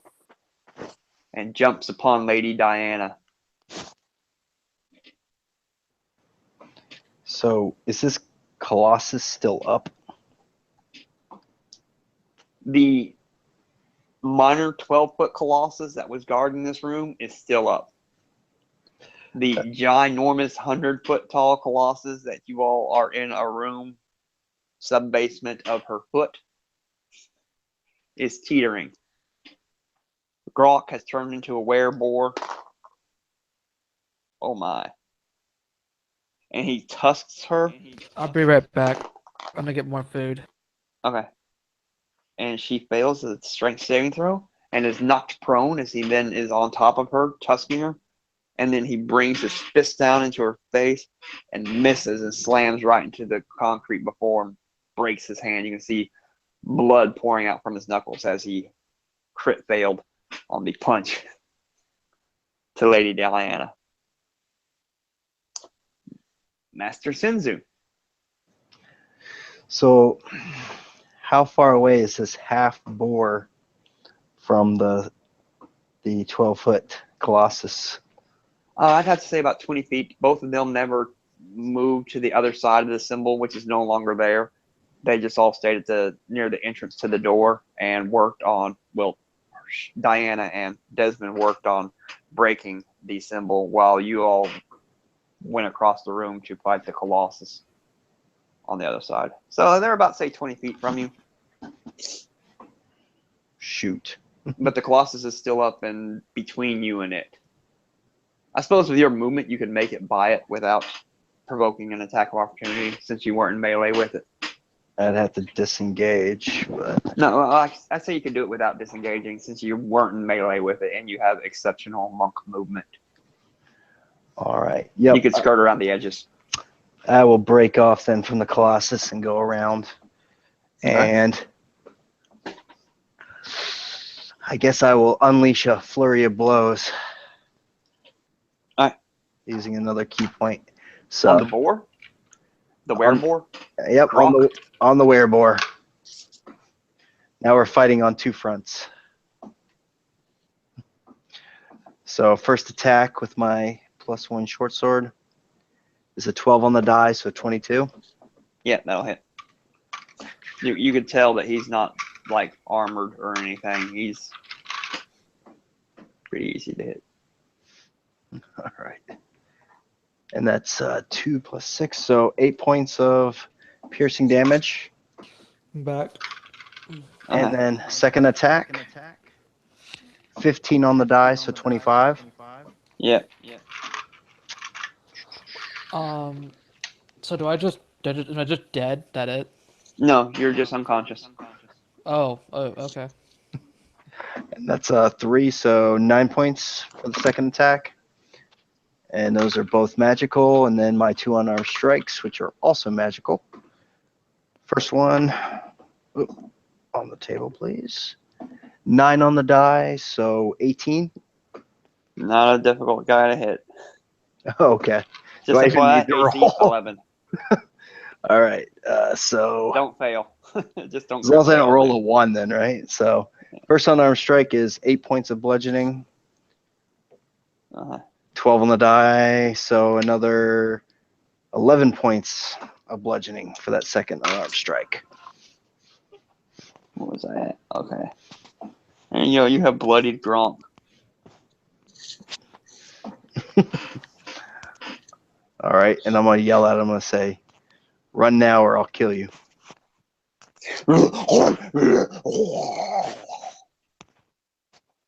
Desmond. All right. You can hear the creaking of the support beams. Give me an intelligence check. Anything, and if you can think of anything that would be engineering, I would agree with you. Anything proficient that you might have that you'd like, oh, that's kind of engineering. Yeah. No, not really. No, just give me a straight intelligence check then. I rolled a 4. You have no idea. This thing could go down any moment. This thing could last for another year. You have no idea how long. Okay. Well, I will go ahead and blast the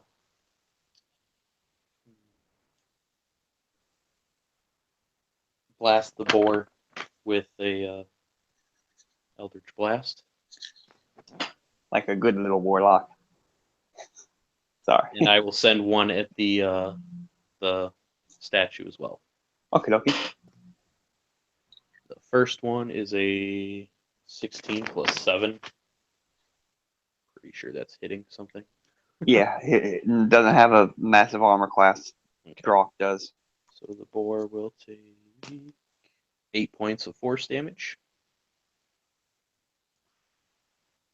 Okay. And a nat 20 on the second one. Oh. For the statue. 2d10. Plus, I'm assuming your charisma modifier? No, I didn't take that invocation. Really? Nope. Wow. 7 and 6 is 13. Uh-huh. Freeze. The Amazonian statue is nearing its end, but it's still up. Anything else for you, Desmond? Nope. Next up, Gartok. Give me a death saving throw. Gortak will do that. Yes. All right. Just a straight D20. Roll a 3. That's one to the fail. Yep, I figured. What do I have to roll to win that? 10. Okay. 3 fails or 3 successes, whichever happens first. You'll either stabilize or die.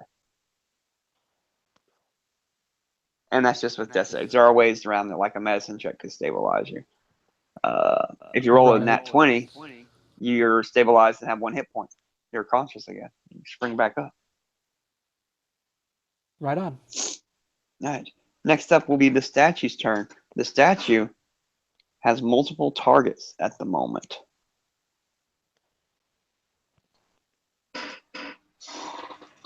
The statue has 3 viable targets. I'm not considering Lady Diana being ravaged underneath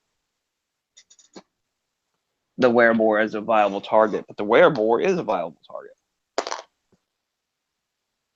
Unfortunately, Master Sinju, you are apparently the biggest threat. I expected as much. Hey, so luck of the D20, well, D6 in that case. As you'll stride across the room, the now defunct glowing symbol in the center, and barrel down on you as your back is turned to her. Not that that gives her any advantage or anything, but oh my god.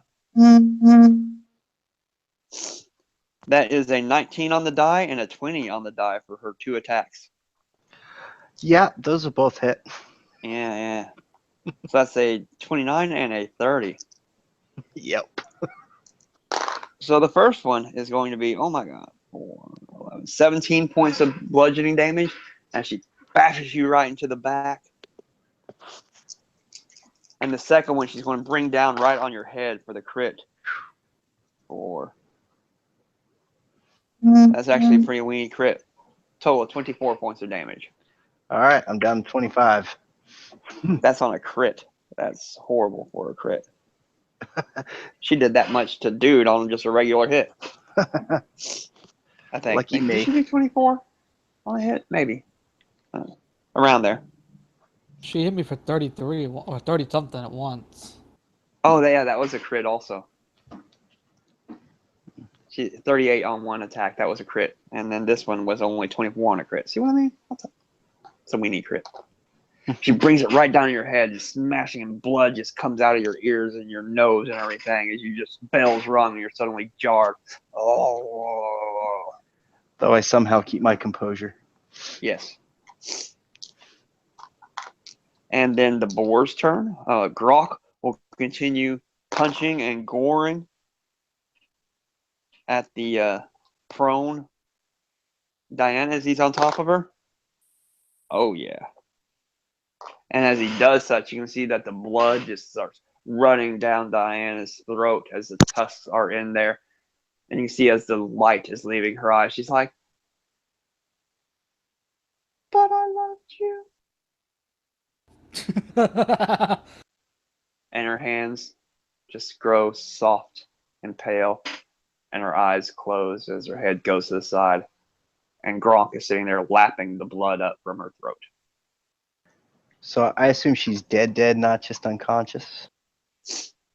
I won't. I'm not going to really manage death saves on her or anything. It's It's she's an an NPC. NPC. Yeah, exactly. Yeah. If you want to try to save her, yeah, you can. I don't know. What's your passive medicine? What's your medicine skill? +7.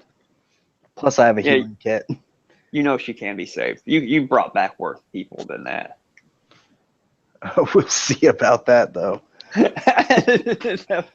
You can. You know that with your +7. You can do it. Shark bites, no problem. No, Tiger you. bites, oh, that's okay. But boar Well, bites, no, never. we'll see if you feel that way after my next turn. All right, Master Sinzu, you're up. All right. So I am going to use a key point to disengage. Okay. Now, From both of them? Well, obviously, you it's a free disengage from anybody, but still. Well, I don't. Yeah, I don't have to disengage from Multiples. It's just one thing. You disengage from everybody you come into contact with for the rest of your round. Yeah. All right. So that uses a key point. And so, what kind of action is it to pour a? Is it an action or a bonus action to? Healing potion. That's an action. Okay. So I will move my way over to my unconscious comrade, but I am not gonna revive him yet. Instead, I am going to. Oh shoot. They're within 15 feet of each other, right? Yeah. So I'm going to skirt around to the back, and I'm going to use my last 2 key points to using a sweeping cinder strike, which is burning hands. Oh, that sounds neat. Oh, that's the dex save, right? Yep. DC 15.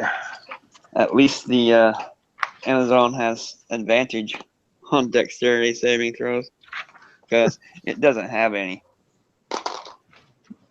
DC 15, you said? Correct. All right. It fails. Grok the Wereboar makes it. All right, so he takes half, and it's 3d6. Yep. So, come on, high numbers. 4, 4, and 3, so 11. 11. So he takes 5. But the Amazon takes the full thing. Fire. Yay. Hold it. Let me check here. I know the Iron Golem. Damage me. Poison. Psychic. Poison. Weapons. Something tells me it takes half too, doesn't it? No, apparently it doesn't. It takes. Sweet. It takes it. As the flames skirt out from your fingers and just engulfs them, the wearboard just rolls over to the side and picks up the body of Diana and blocks it with it. That's only partially scorching him. Whereas the Amazonian statue just takes it, and you can see that the stone of her body is starting to melt and morph as it drips off her. She's walking very, very unsteadily now. I would like to use the remaining of my 40 feet of movement to get as far away as possible. Oh, you don't want to just go to Gortak?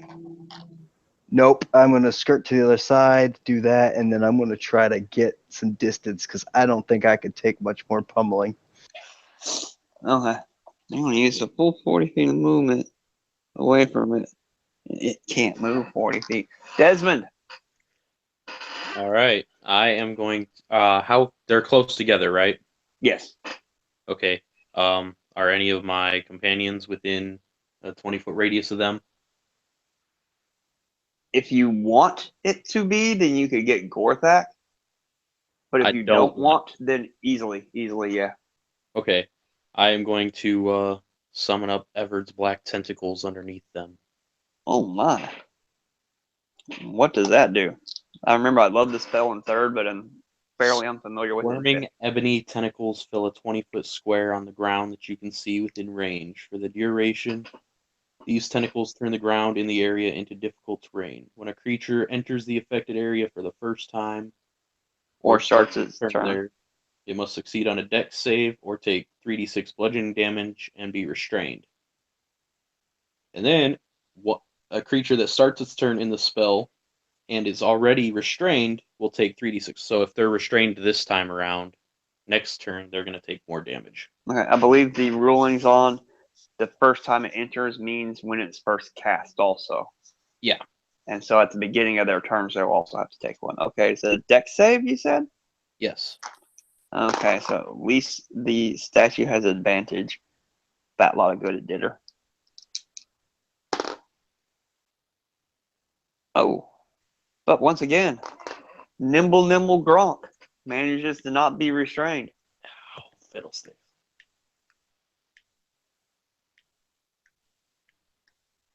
So the statue, though, does take 3d6 damage. Okay. And is restrained. All right. It takes 7 points of bludgeoning damage. Still alive.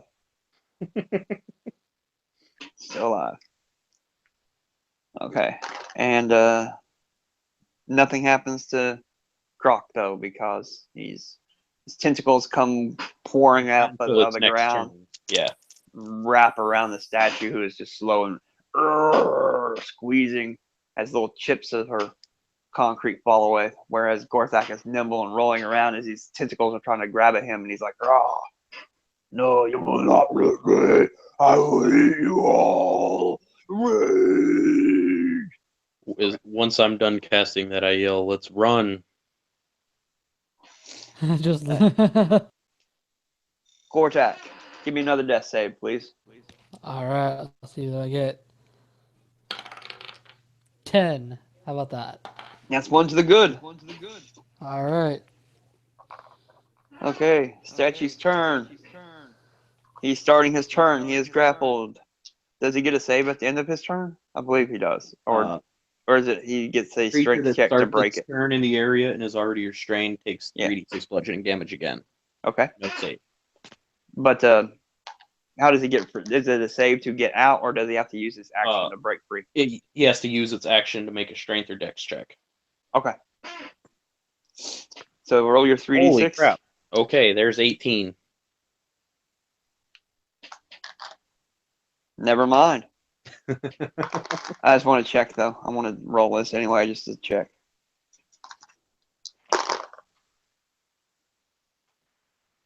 Oh, crap, you do this. As it flails miserably against these arms, yes, that's right, a total of 9 on its strength check. With advantage because it's large and in charge. It's huge, 9.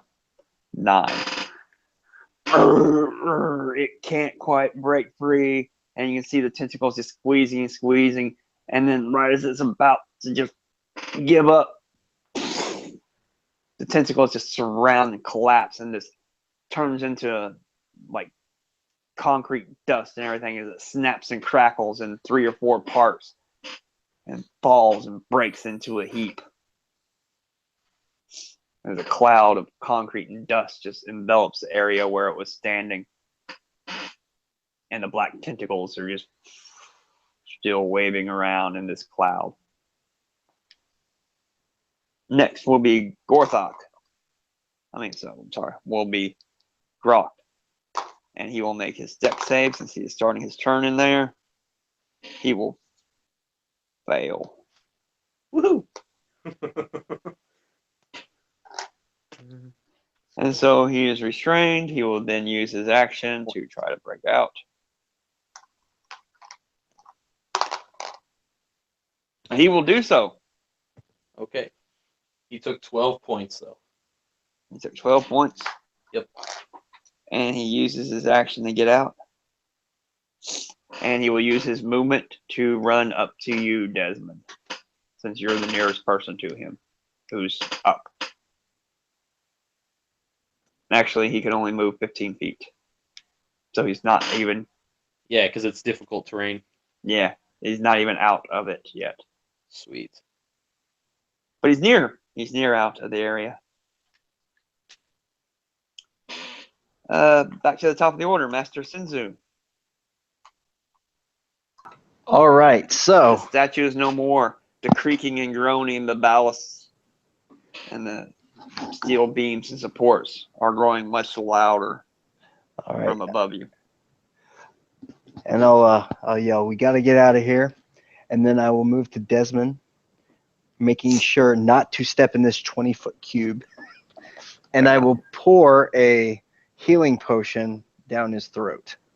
You mean Gortak? Or Gortak, yeah. Okay. Roll your 2d4 plus 2. All right. Right on.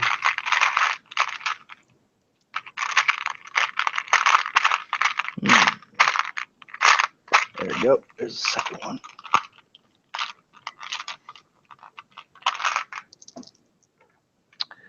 That's 4 plus 2, so 6. You have 6 hit points now. All right, that's more than I had before. That's a lot better. Yeah. And you're conscious. That's what's important. Yes, you can walk on your own. Desmond, your go. Okay. Start making my way towards the exit. Okay, skirting around your own area of influence. All right, you can easily do that. Okay. Would you like to dash as an action, or? Yeah. As long as I don't move. Yeah, that's fine. I'll dash. Okay. You're exiting there. All right, Gortak, you're lying on the ground. You see Master Sinzu up above you.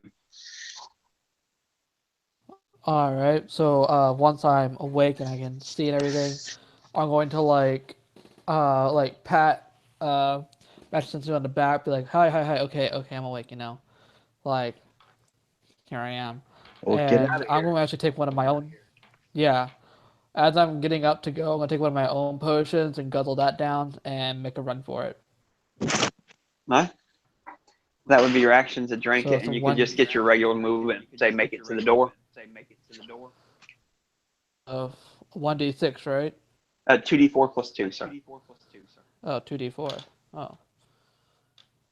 It's different. Oh my god. Okay, so 3 plus 2 is 5.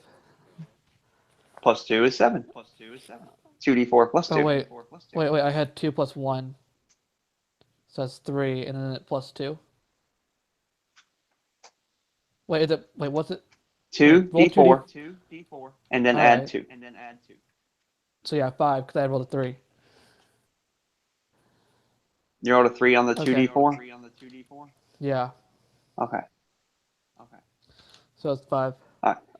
May I also I'm gonna run remind to the you door. that your fighter has a bonus action second wind thing that you can cure yourself with a little bit as a bonus action. Well, then I'll just take another potion with me then. No, I mean your second wind feature of your fighter. You drink a potion as your action. You use your movement to get to the door, and as a bonus action on this turn, you use your second wind. Okay. The second wind is a D-twin, D10 plus your fighter level, which is 9. Okay. What am I doing here again? Uh, Second wind. What yeah. is? It What allows is? you to cure yourself. D10 Oh. plus your fighter level of hit points as a Oh. bonus action. Okay. All right. Well, 7 plus 10 is going to be 17. There you go. So Yeah, I'm at 28. All right. Sounds good to me.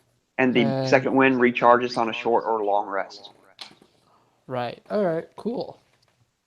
You also didn't use your action surge. I just remembered too, Yeah, which your is also per short rest. You can take a second action in a round. Hmm, nice. Yeah, it is. Okay. Next up would be he's in the thing. He's making his saving throw. He makes it with a nat 20. He takes the final 5 feet movement out, and then starts to run towards the door to chase after you, Desmond. He's coming for you. Okay. Master Sinzu, you're the only one left in the room, really. All right, so Oh. I assume I'm going to have to go through this boar guy, right? Yeah. All right, so I'm going to use part of my movement to get to where he is. Okay. Well, it'll take most of it, but not Yeah. all. You are Yeah. super fast. Yep. However much of my 40 feet I need to use, and then I'm going to try to hack him up before I leave. Go for it. All right, first attack with my +1 short sword. 16 on the die. I think Don't that'll roll a hit. 1. All right. So that's 7 points of piercing damage. Second attack is a 3, so that's not a 1. It's not a 1. So that's another 10 points of piercing damage. And then with my unarmed strike is a 6 on the die. So There you go. Yep. And that's another. Oh, that's cocked. 6 points of bludgeoning damage. That'll finish him off. And then I will step over his corpse on my way out the door. Alright, as you go and you bring one short sword into one shoulder, and you take the short sword and spin around into the other, and he turns to look, and as he does so, you crane kick him in the face, and he, his head snaps back, breaking his neck as he falls lifeless to the floor. And then I just walk out the door. Okay. Now, Desmond, since you dashed last round, you have a decent lead. As long as you want to continue dashing, you're out. Okay, Desmond? Oh, I'll wait for them. Oh, okay. In that case, everybody on your turn, give me a athletics check. Uh-oh. As you're running out the door, you can hear, you suddenly see bits of debris falling down the stairs as you're winding up back into the foot of the Colossus where you had entered. And I this rolled athletics 8. check is go or acrobatics, your choice. I'm gonna go athletics. I rolled a 19. 19 plus 7 is gonna be 26. All right, you managed to use that last burst of speed and agility to just get out the door before the thing collapses behind you. Right on. What about you, Desmond? I got a total of 8 for my acrobatics. You prefer that one over athletics? Yeah. I'd get a All 5 right. with athletics. All right. As you're leaving, suddenly you are pummeled by pieces of debris for 8 points of bludgeoning damage, and give me a strength saving throw. 10. And are knocked prone, Okay. meaning you're going to have another round to get out of here. Stuff is blowing around you. 8 points, you said? Sorry, you shouldn't have. Yeah. Can we You go should back have and help waited. him? Should have just bolted. Can we go back and help him, or? Yeah, especially since you have lots of movement. Give me your Okay. either acrobatics or strength athletics check just to see about dodging the debris and Yeah. And by the that way, little close I'm speed. apparently behind Okay. him, and I'm gonna try Okay. to pick Well, him up on my way out. Okay. And I roll got to a 17. 17 plus 7 is gonna give me All right. uh Yeah, you managed to 20. dodge debris as it's falling around at you. As your All right. action, you can give me another. This one has to be athletics check to see how much dragging him or carrying him will slow you down. 16. 16 plus 7 is going to be Not at all. 20. You Not firemen's carry him right out to the on. debris as everything is falling down and the Colossus is crashing and falling down All right. all around. Is this the guy that saved me? This is the person who gave me potion, right? Nope, I'm No. still behind you. I got a 12, by the way, on my acrobatics. Oh crap. Okay. Oh, did you? Master Senzu. Yep, Give I me rolled a. yeah, Oh, give me a strength saving throw, Master Senzu. okay, I guess 12 was not the magic number then. No. As you take 18 points of bludgeoning damage Oh from shit. falling debris. Yeah, that's damn near max. Okay.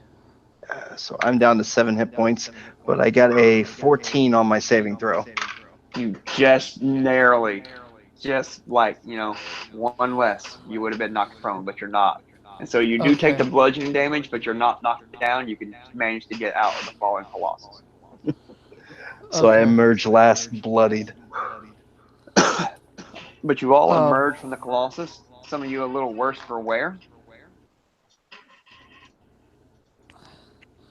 All right. And as you do such, you can see the battalion of Amazon guards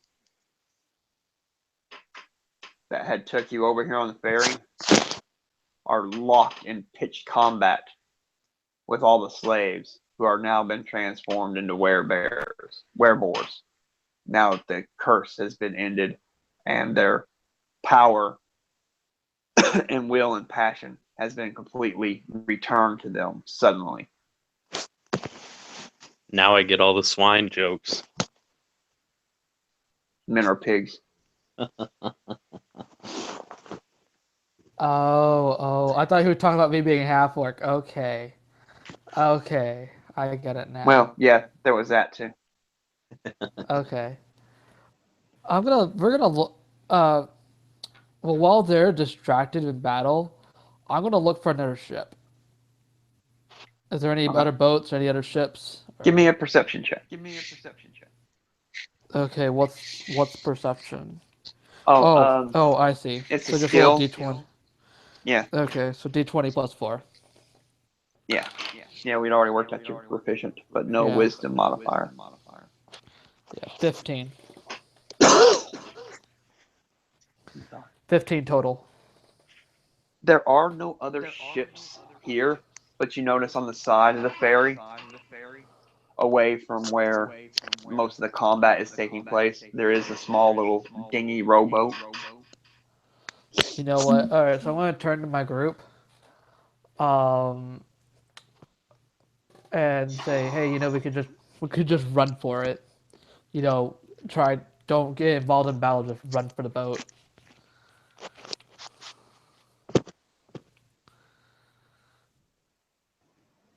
Hmm. You know, like I don't think we're in any shape to sit and fight. well, we don't have to fight. They're away. If you look closely, you can see that the fight's actually away from the dinghy. Don't even get involved. Just run up, get in the boat, get out. You don't feel any responsibility. I mean, what else are we supposed to do? They're free now, and I know it's bad, but like, what else are we supposed to do? Can I make a history or arcana check? I'm curious if the queen or some other person maybe cursed the Go for it. men. If I could somehow get her, I could reverse it. I don't know. Go for it. Give me both a history and an arcana. 18 for history and a 24 for arcana. Okay. Good enough on both accounts, especially with the Arcana 24. I'm going to give you a little extra on that one. You know that the history of the Wind Kroy was back in ancient times, before they were a matriarchal society, that they were brutally ruled by the men. And while they weren't, none of the legends say that they were ever were creatures or anything, just that they were very brutal men. And not only ruled over their women rudely and crudely, but like the women of the Wind Kroy now have, been raging, battling upon their neighbors. This has been true of the Wind Kroy throughout history, even back when the men used to rule. But you believe that the curse and what you had just broke that fueled the Colossus was sapping their will from them. And now that has been suddenly broke. Not only are they free, but they have been like Dehumanized. juiced, like where their testosterone has been low, it is now like on the super juice, and so they're now roided, outraged, freaking, because they had no, it's all been returned to them at the same time. You feel that it will last for maybe another day or so. Okay, well, they can't get out past the island, so I think we're safe to just leave. Right. Yeah, that makes sense. That just hit me. Like, they can't leave the island. They don't have a boat, So we have to figure out how to get the boat, though, the dinghy off the side of it, just so we could get away. I don't know how far we're going to get in a dinghy. What if we took Farther than being here. Is there any high ground or any easily defendable positions?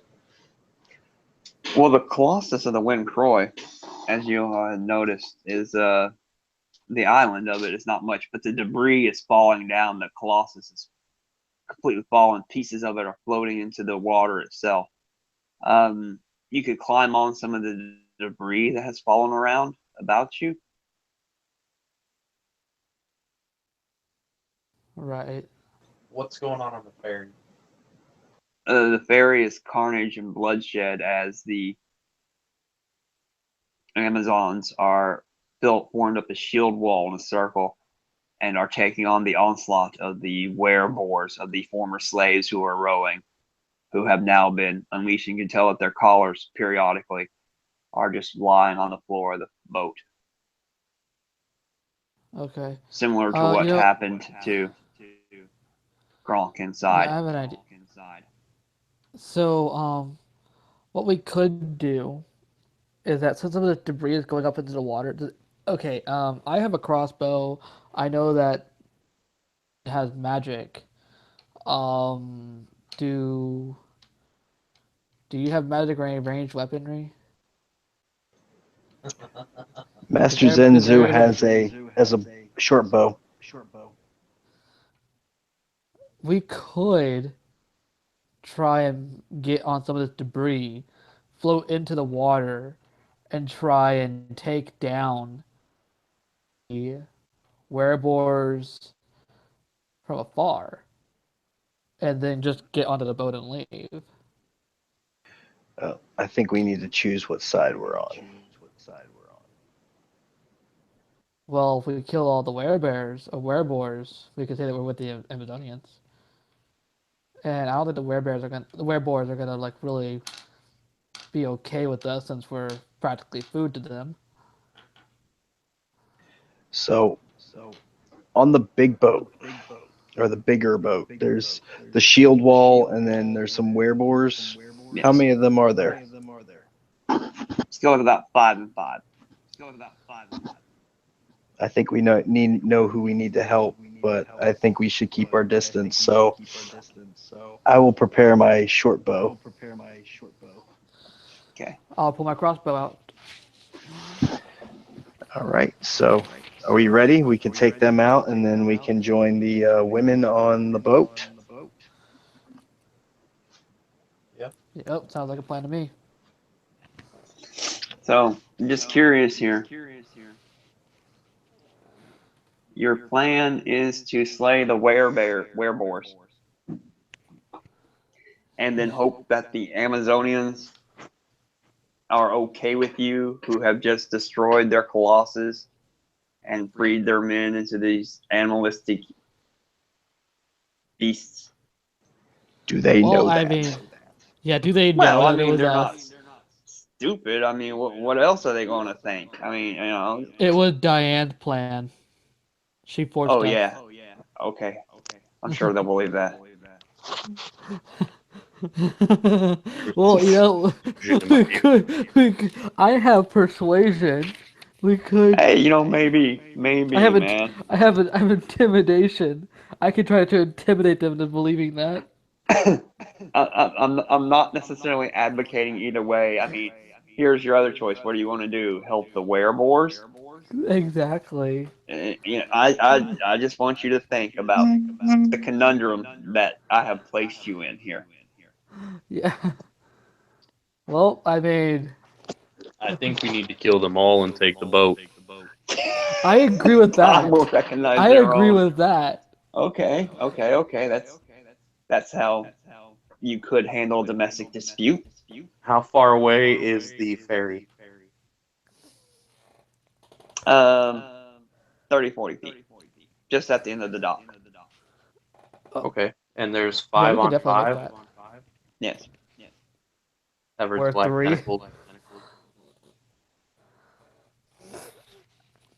All right. Well, Right on the Gortak, deck of the ship. has it been Okay. a short rest since we made it out and we're just kind of watching? Has it Negative. been a short rest? Damn. Okay. No. That's an hour. All right. No. Oh, damn. This Okay. melee won't last for an hour. Just FYI. All right. Well, I say let's just stop talking and start fighting. And he's going to start aiming. Gortak's going to start aiming his crossbow. Oh, I just cast Everett's black tentacles. Okay. Yeah. So You the might want to whole wait and see if anyone gets restrained before you shoot. deck of the ship,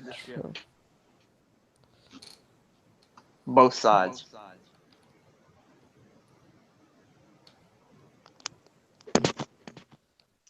That is the plan.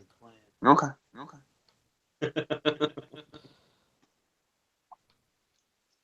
Desmond is a man of action. It will that will pretty much take everybody out within a little bit, few rounds. As soon as I see that pop up, I'm gonna start shooting too. Okay. Yeah. All right. You'll So blast off after that's- round one, I'm just going to do this without dice rolling because there's really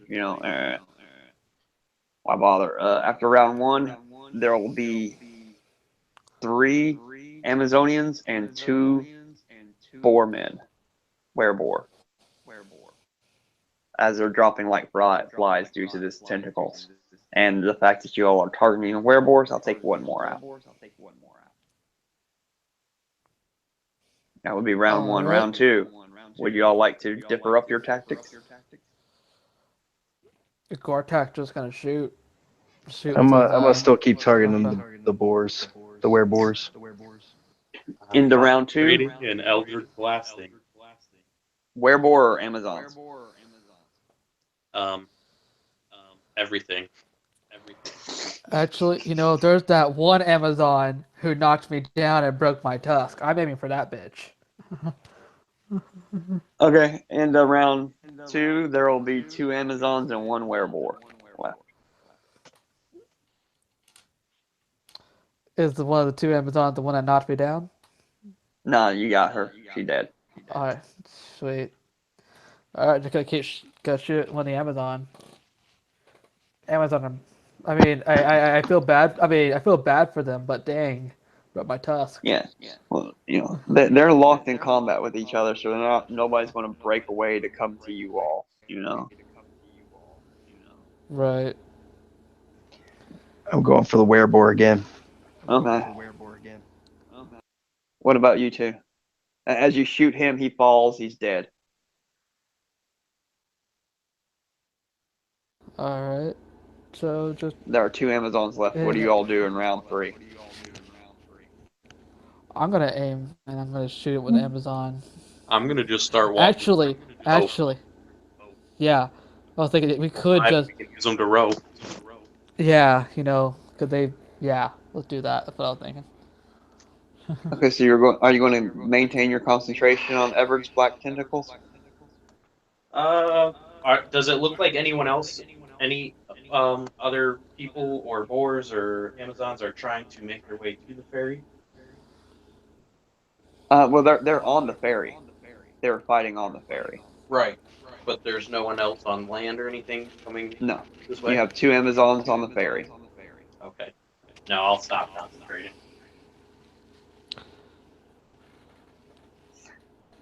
All right. So when we get there, They will stand there side by side with their shields and spears and be like, "You will pay for this."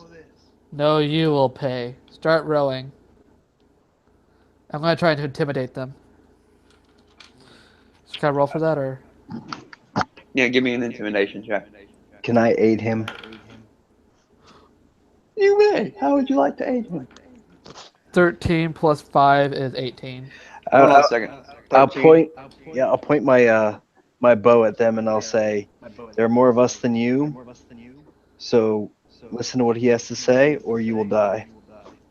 All right, roll me another d20, Gortak. 15. Okay, 15 plus 5 is your intimidation, right? Yep. All right, so that's a 20 instead. You had the Yep. advantage on that roll due to his helping. All right. Ah. All right. So yeah. And I'm kind of flexing a little bit with my shield and my sword in hand as well. Fine. We shall take the dinghy and go back. You may have this ferry and leave our land, but never return again. No, you're coming with us. Oh, fuck that. At that point, I look at him. I'm like, "What?"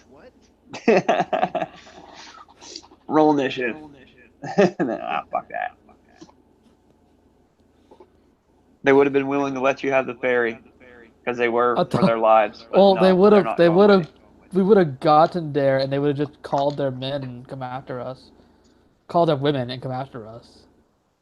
That's what I was thinking. you. You'd probably be correct. Yeah. So They'd it was take like, no, their. you're coming. I just sounds like, hey, no, you're coming with us. Yeah, well, they'll fight to the death over that. All right. So I got a So I'll whopping go. 5 on the die roll, so 10. That's I'll a go and 10 make them. initiative for Master Senzu.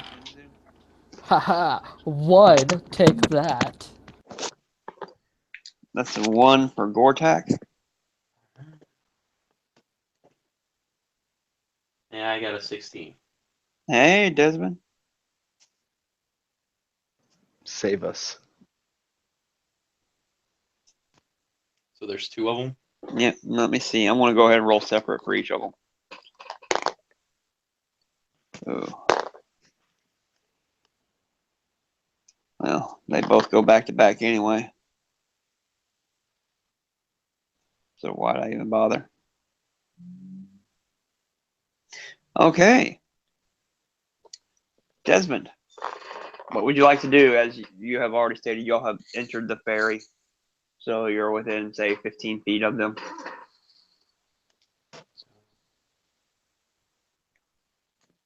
What would you like to do?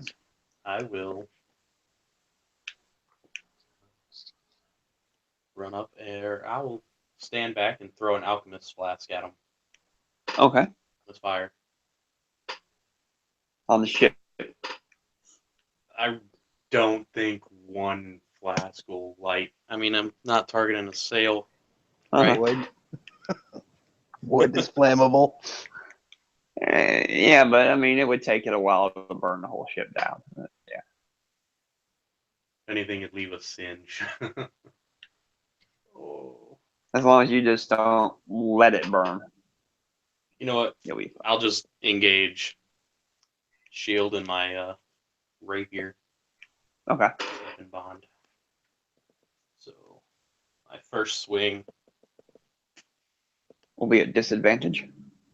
Oh, Shield wall, the shield protection fighting style. They can each impose a disadvantage on one roll to each other.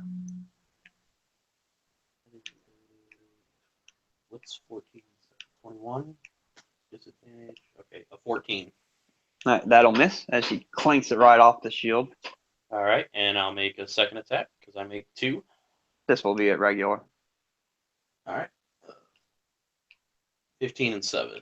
22. That'll hit.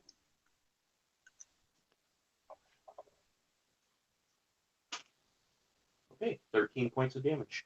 Piercing. As you clank off the first one, she moves her shield over to protect.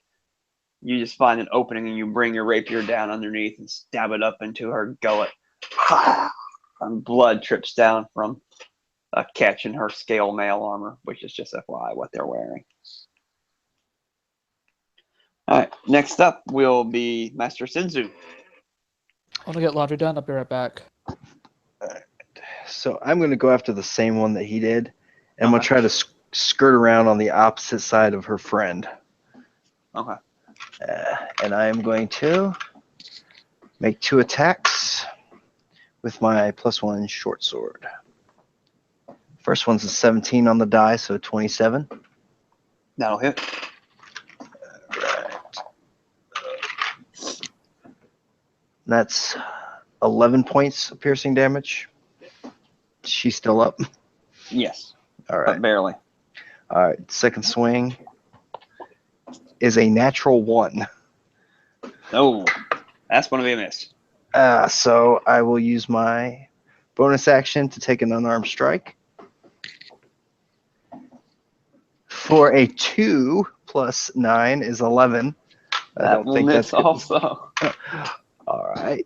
And that's all I can do. All right, so you get her and I'm you back. stab her once right into the back, and then the second one you just have difficulty pulling your rapier out from between the scales in her armor, and you kind of swing at your legs underneath her to try to kip the legs, and she just nimbly dances over them. Ta-da! Miss. Next up will be her turn. And she will bring her spear down on Desmond. I will use my Tropic Ward.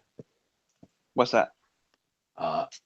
It's a great old one thing.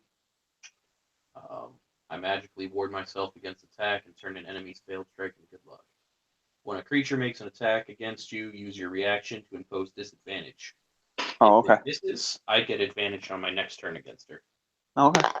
Then, that'll miss. She would have hit, but she used your entropic ward, and so that missed. And on her second spear attack, what's your armor class again? 18. That misses. And she misses you both. And then the other one is going to turn around to defend her friend against you, Master Senzu. And that will miss. But the second one will hit. Crap. For 8 points of piercing damage as she brings her spear down and just jams it right into your thigh. The first one, she brings the bludgeoning in, the staff in, and swings it at your face, but you nimbly duck to the side. But as you're leaning back to duck, that allows your foot to be planted, and that's where she sees, and she stabs the pointy end right into your thigh where your foot's planted, and you can't move it out of the way enough. And I fall like a sack of bricks. No. 8 piercing. Wow. Sorry. I had 7 hit points. Ouch. Gortak. Hi. Okay, so I'm gonna charge up and I'm gonna use my shield to knock one of them prone. Okay. So it's a D20, Let's say right? you take the one that was in melee with Master Senzu, who turned around for her. Yeah. Alright. Yeah, that's what I'm looking at. Okay. All right, so it's just that plus Wait, what? What's it? D20 just plus your athletics. oh, 2 7. Okay. 18 total. You just barely manage to knock her over. You bring your sword down and pummel, your shield in. You just pummel her, knock her to the ground. She lays there. Oh, barely. And So she's while a she's strong, down, dexterous lady. all right, while she's down, I'm going to swing. And You would do I have get advantage. advantage? Yes. All right, so first swing with advantage. 17 plus the 8 to hit, right? Yeah. So that's gonna That'll hit. be all right. That's gonna be 23. Oh yeah. 25. And then That'll hit. 25, and damage is a D8 plus 4. That'll be 9. Now my Oh, on second the hit. second one, go ahead and make that a regular roll, because even though she's prone with disadvantage, her female companion will bring her shield down to impose disadvantage. That means it's just a straight roll. They cancel out. Oh, okay, so all right, I do 9 damage, and then 4 plus 7. Um, That'll miss. yeah. As your So bonus action and action, as we had stated earlier, you have your action surge that you have not my used action yet. search. That Okay, allows so you to explain take that a. to me. It allows you to take a second action in a turn, Well, so you get 2 more attacks if you wanted. yeah, I'm gonna go ahead and use that. And I Okay. don't get advantage, right? Yes, I you don't do, get because she's advantage. still prone. Oh, okay. 10 plus 7 is gonna be 17. Barely miss. 18 is the Okay. target number for these two ladies, just FYI. All right, and the second one is not advantage, right? Yes, also with advantage. Oh, they're both advantage. Okay. 17 plus 7 is going to be 24, I Yeah, think. that'll hit.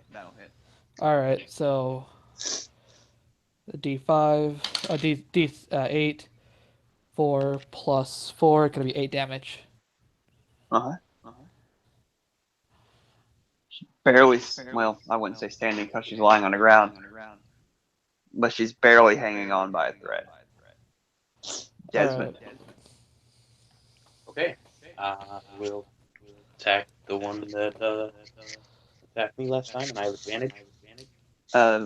Cancel that out as the shield comes over to the side from the one lying on the ground. Really? Can she lie on the ground and oppose and do that? I suppose mechanically she could, sure. Okay, so what's going on? Straight roll, as she's using the protection fighting style to impose disadvantage on your attack roll. Okay. So that is a 13. Total 13? Yeah. That'll miss. Okay. Second attack, Which will be 18 plus 7. that'll hit. 5. Yeah. Oh, so close, but she's still alive. Okay, so that is 9 points of damage. I thought you said 5. Okay, never mind. No, I said I added up my attack, and it was an attack bonus, or my attack roll was 25. Oh, okay. Yeah, 9 points of damage will finish her off then. What's that? 9 points will finish her off. I thought it was just 5. 5, she's still alive. 9, no, she's dead. Awesome. So as you bring the first one down, your rapier down, her friend just manages to sling her shield up in the way while she's lying on the ground, just barely stopping you as you felt the power of your patron guiding your hand. But then, frustrated with that, you manage to and bring it right down into her heart, stabbing it right through her armor and everything, impaling her. Wicked. And then I will go ahead and use my action surge. Oh yeah, you haven't used that either. Yep. And I will finish the One lying on the ground who is prone, so you would have advantage. Okay. She doesn't know how to turn to stand up yet. Okay, with advantage, I got a nat 20. Finish her off, brother. Woohoo! 8 plus 5.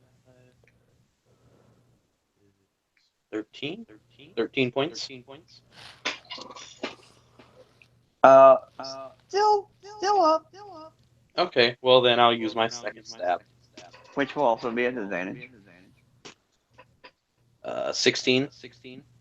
Total to hit? Yeah. Oh, you missed. Darn. She lives again. She lives for one more round. Next up, Master Sinzu. Give me a death save. Yep, death save it is. And that is a failure with a 5. Oh, 1 to the negative. Her turn. She will stand up. Not it. No. She'll use half her movement to stand up, and then she will sling her spear twice at you, Desmond, since you just killed her friend. You will pay for this. Oh, that's an 18. 18 does hit.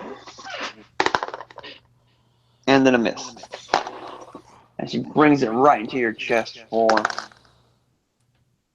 maximum 10 points of damage. Ouch. Piercing. You will pay! As the wrath of the Amazon just impales into your heart. She brings it, and she got you nailed, and she looks at you directly in the face as she brings her head just nose to nose with you. And you can see the wrath and fury in her eyes from all that has befallen today. Right into the tip of her spear into your chest. I smile. Gortak. All right. So did our friend just die, or? He is unconscious. What's Okay. your medicine? What's your medicine skill? Oh gosh. Oh, my medicine skill. It's a whopping 0. Does he see the Could medicine be kit dead. I have hanging off of me? Could be dead. He ain't moving.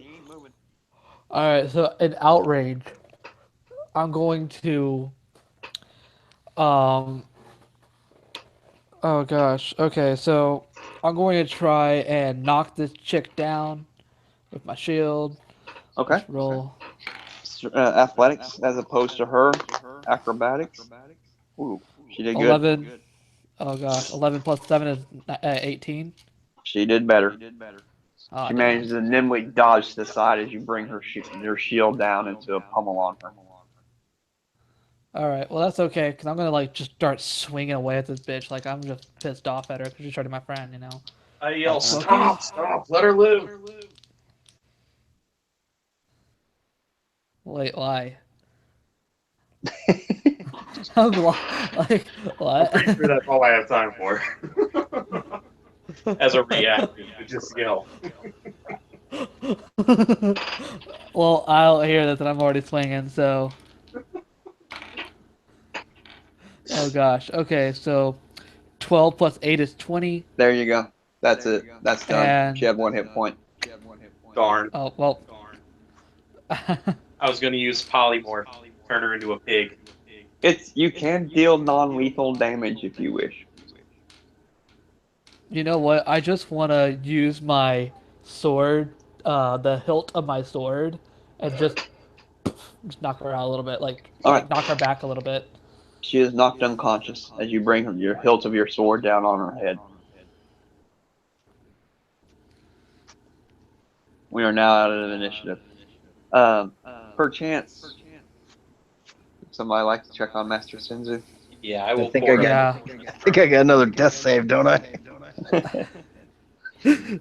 Well, I don't have any potions left. I used all mine to get health back. I'll pour one down his throat. Okay. Okay. Roll it. 2d4 plus 2.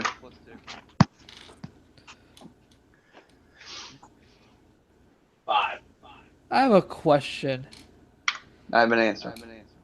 So, well, actually, it's more of a group discussion.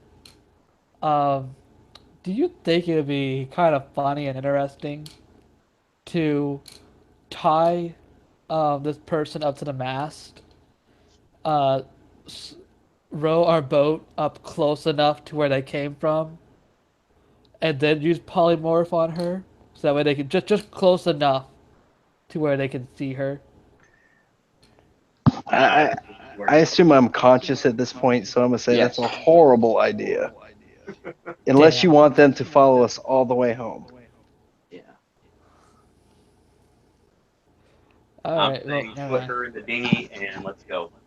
Or we could just take her with us as reassurance. In case they do follow us, we can use her as a hostage. If not, we can True. let her go once we get to the other side.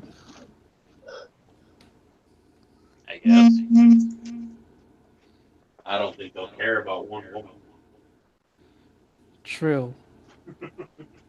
We could turn into a pig, and then just eat her. No, that's not how it works. Damn it. Just shake my head. Also, she's unconscious. I'm The a spell I'm doesn't a really do anything. warlord. I'm not smart. I only use my sword. Don't judge me. I'm a warlord. I'm a full cure. I don't need brains. I I think we help should. Hey, people. Does anyone know how to sail? Well, I'm a blacksmith. Does that help? No. Damn. We could. Well, we could wake her up, and then we could tie her up, wake her up, and threaten her. If she doesn't sail, if she doesn't teach one of us how to sail, we'll turn her into a pig, and then eat her.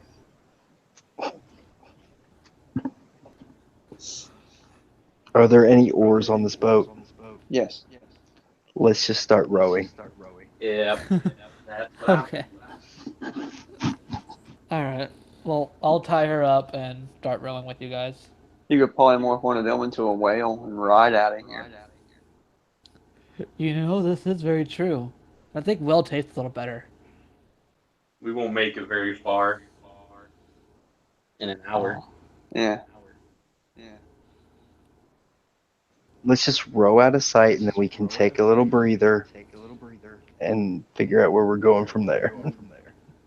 Well, I mean, we already defeated the Colossi. We defeated the uh, Amazons and the um, werebores. So I don't think there's anything else to do. Okay. So So, except for yes, you ride all out of can here. row out of the harbor, and as the sun is growing long in the shadows, you can see smoke rising from the city of the Wind Kroy as the men turn into werebores and fighting in the streets. The fires are being set. The city is in utter chaos. So, just thoughts. I want your all's thoughts on how do you feel about About knowing? Do you feel that the women of the Wincroy were evil for uh, enslaving their men in this fashion? Yes, I do. it's Do you feel that they I got feel what they like deserved from having their men turn into giant beasts and start killing and marauding? And I do. okay, on you don't one feel end any. yes, and on one end no. I Like feel conflicted, yeah. yeah, same. It's right Because in my background story that I posted. I do not like. I don't agree when people's minds are taken from them. Mhm. Right, but as like a chaotic good who always wants to help everyone and like always wants everyone to survive, it's really conflicting because on one end, we did help the men, we set them free. However, there was a reason they were held captive, Because they were very and abusive. right, so it's like it's a very conflicting situation. On one end, yes, and on the other end, no. It determines. Okay. It's really confusing for me on my character part. Okay, I was going for an abusive relationship type status between them, and Just Nice. see how you all interact with that. It's one of those two wrongs don't make a right, but as far as it goes, it's you can see the reason why they wanted to keep them mindless. Hmm. Right.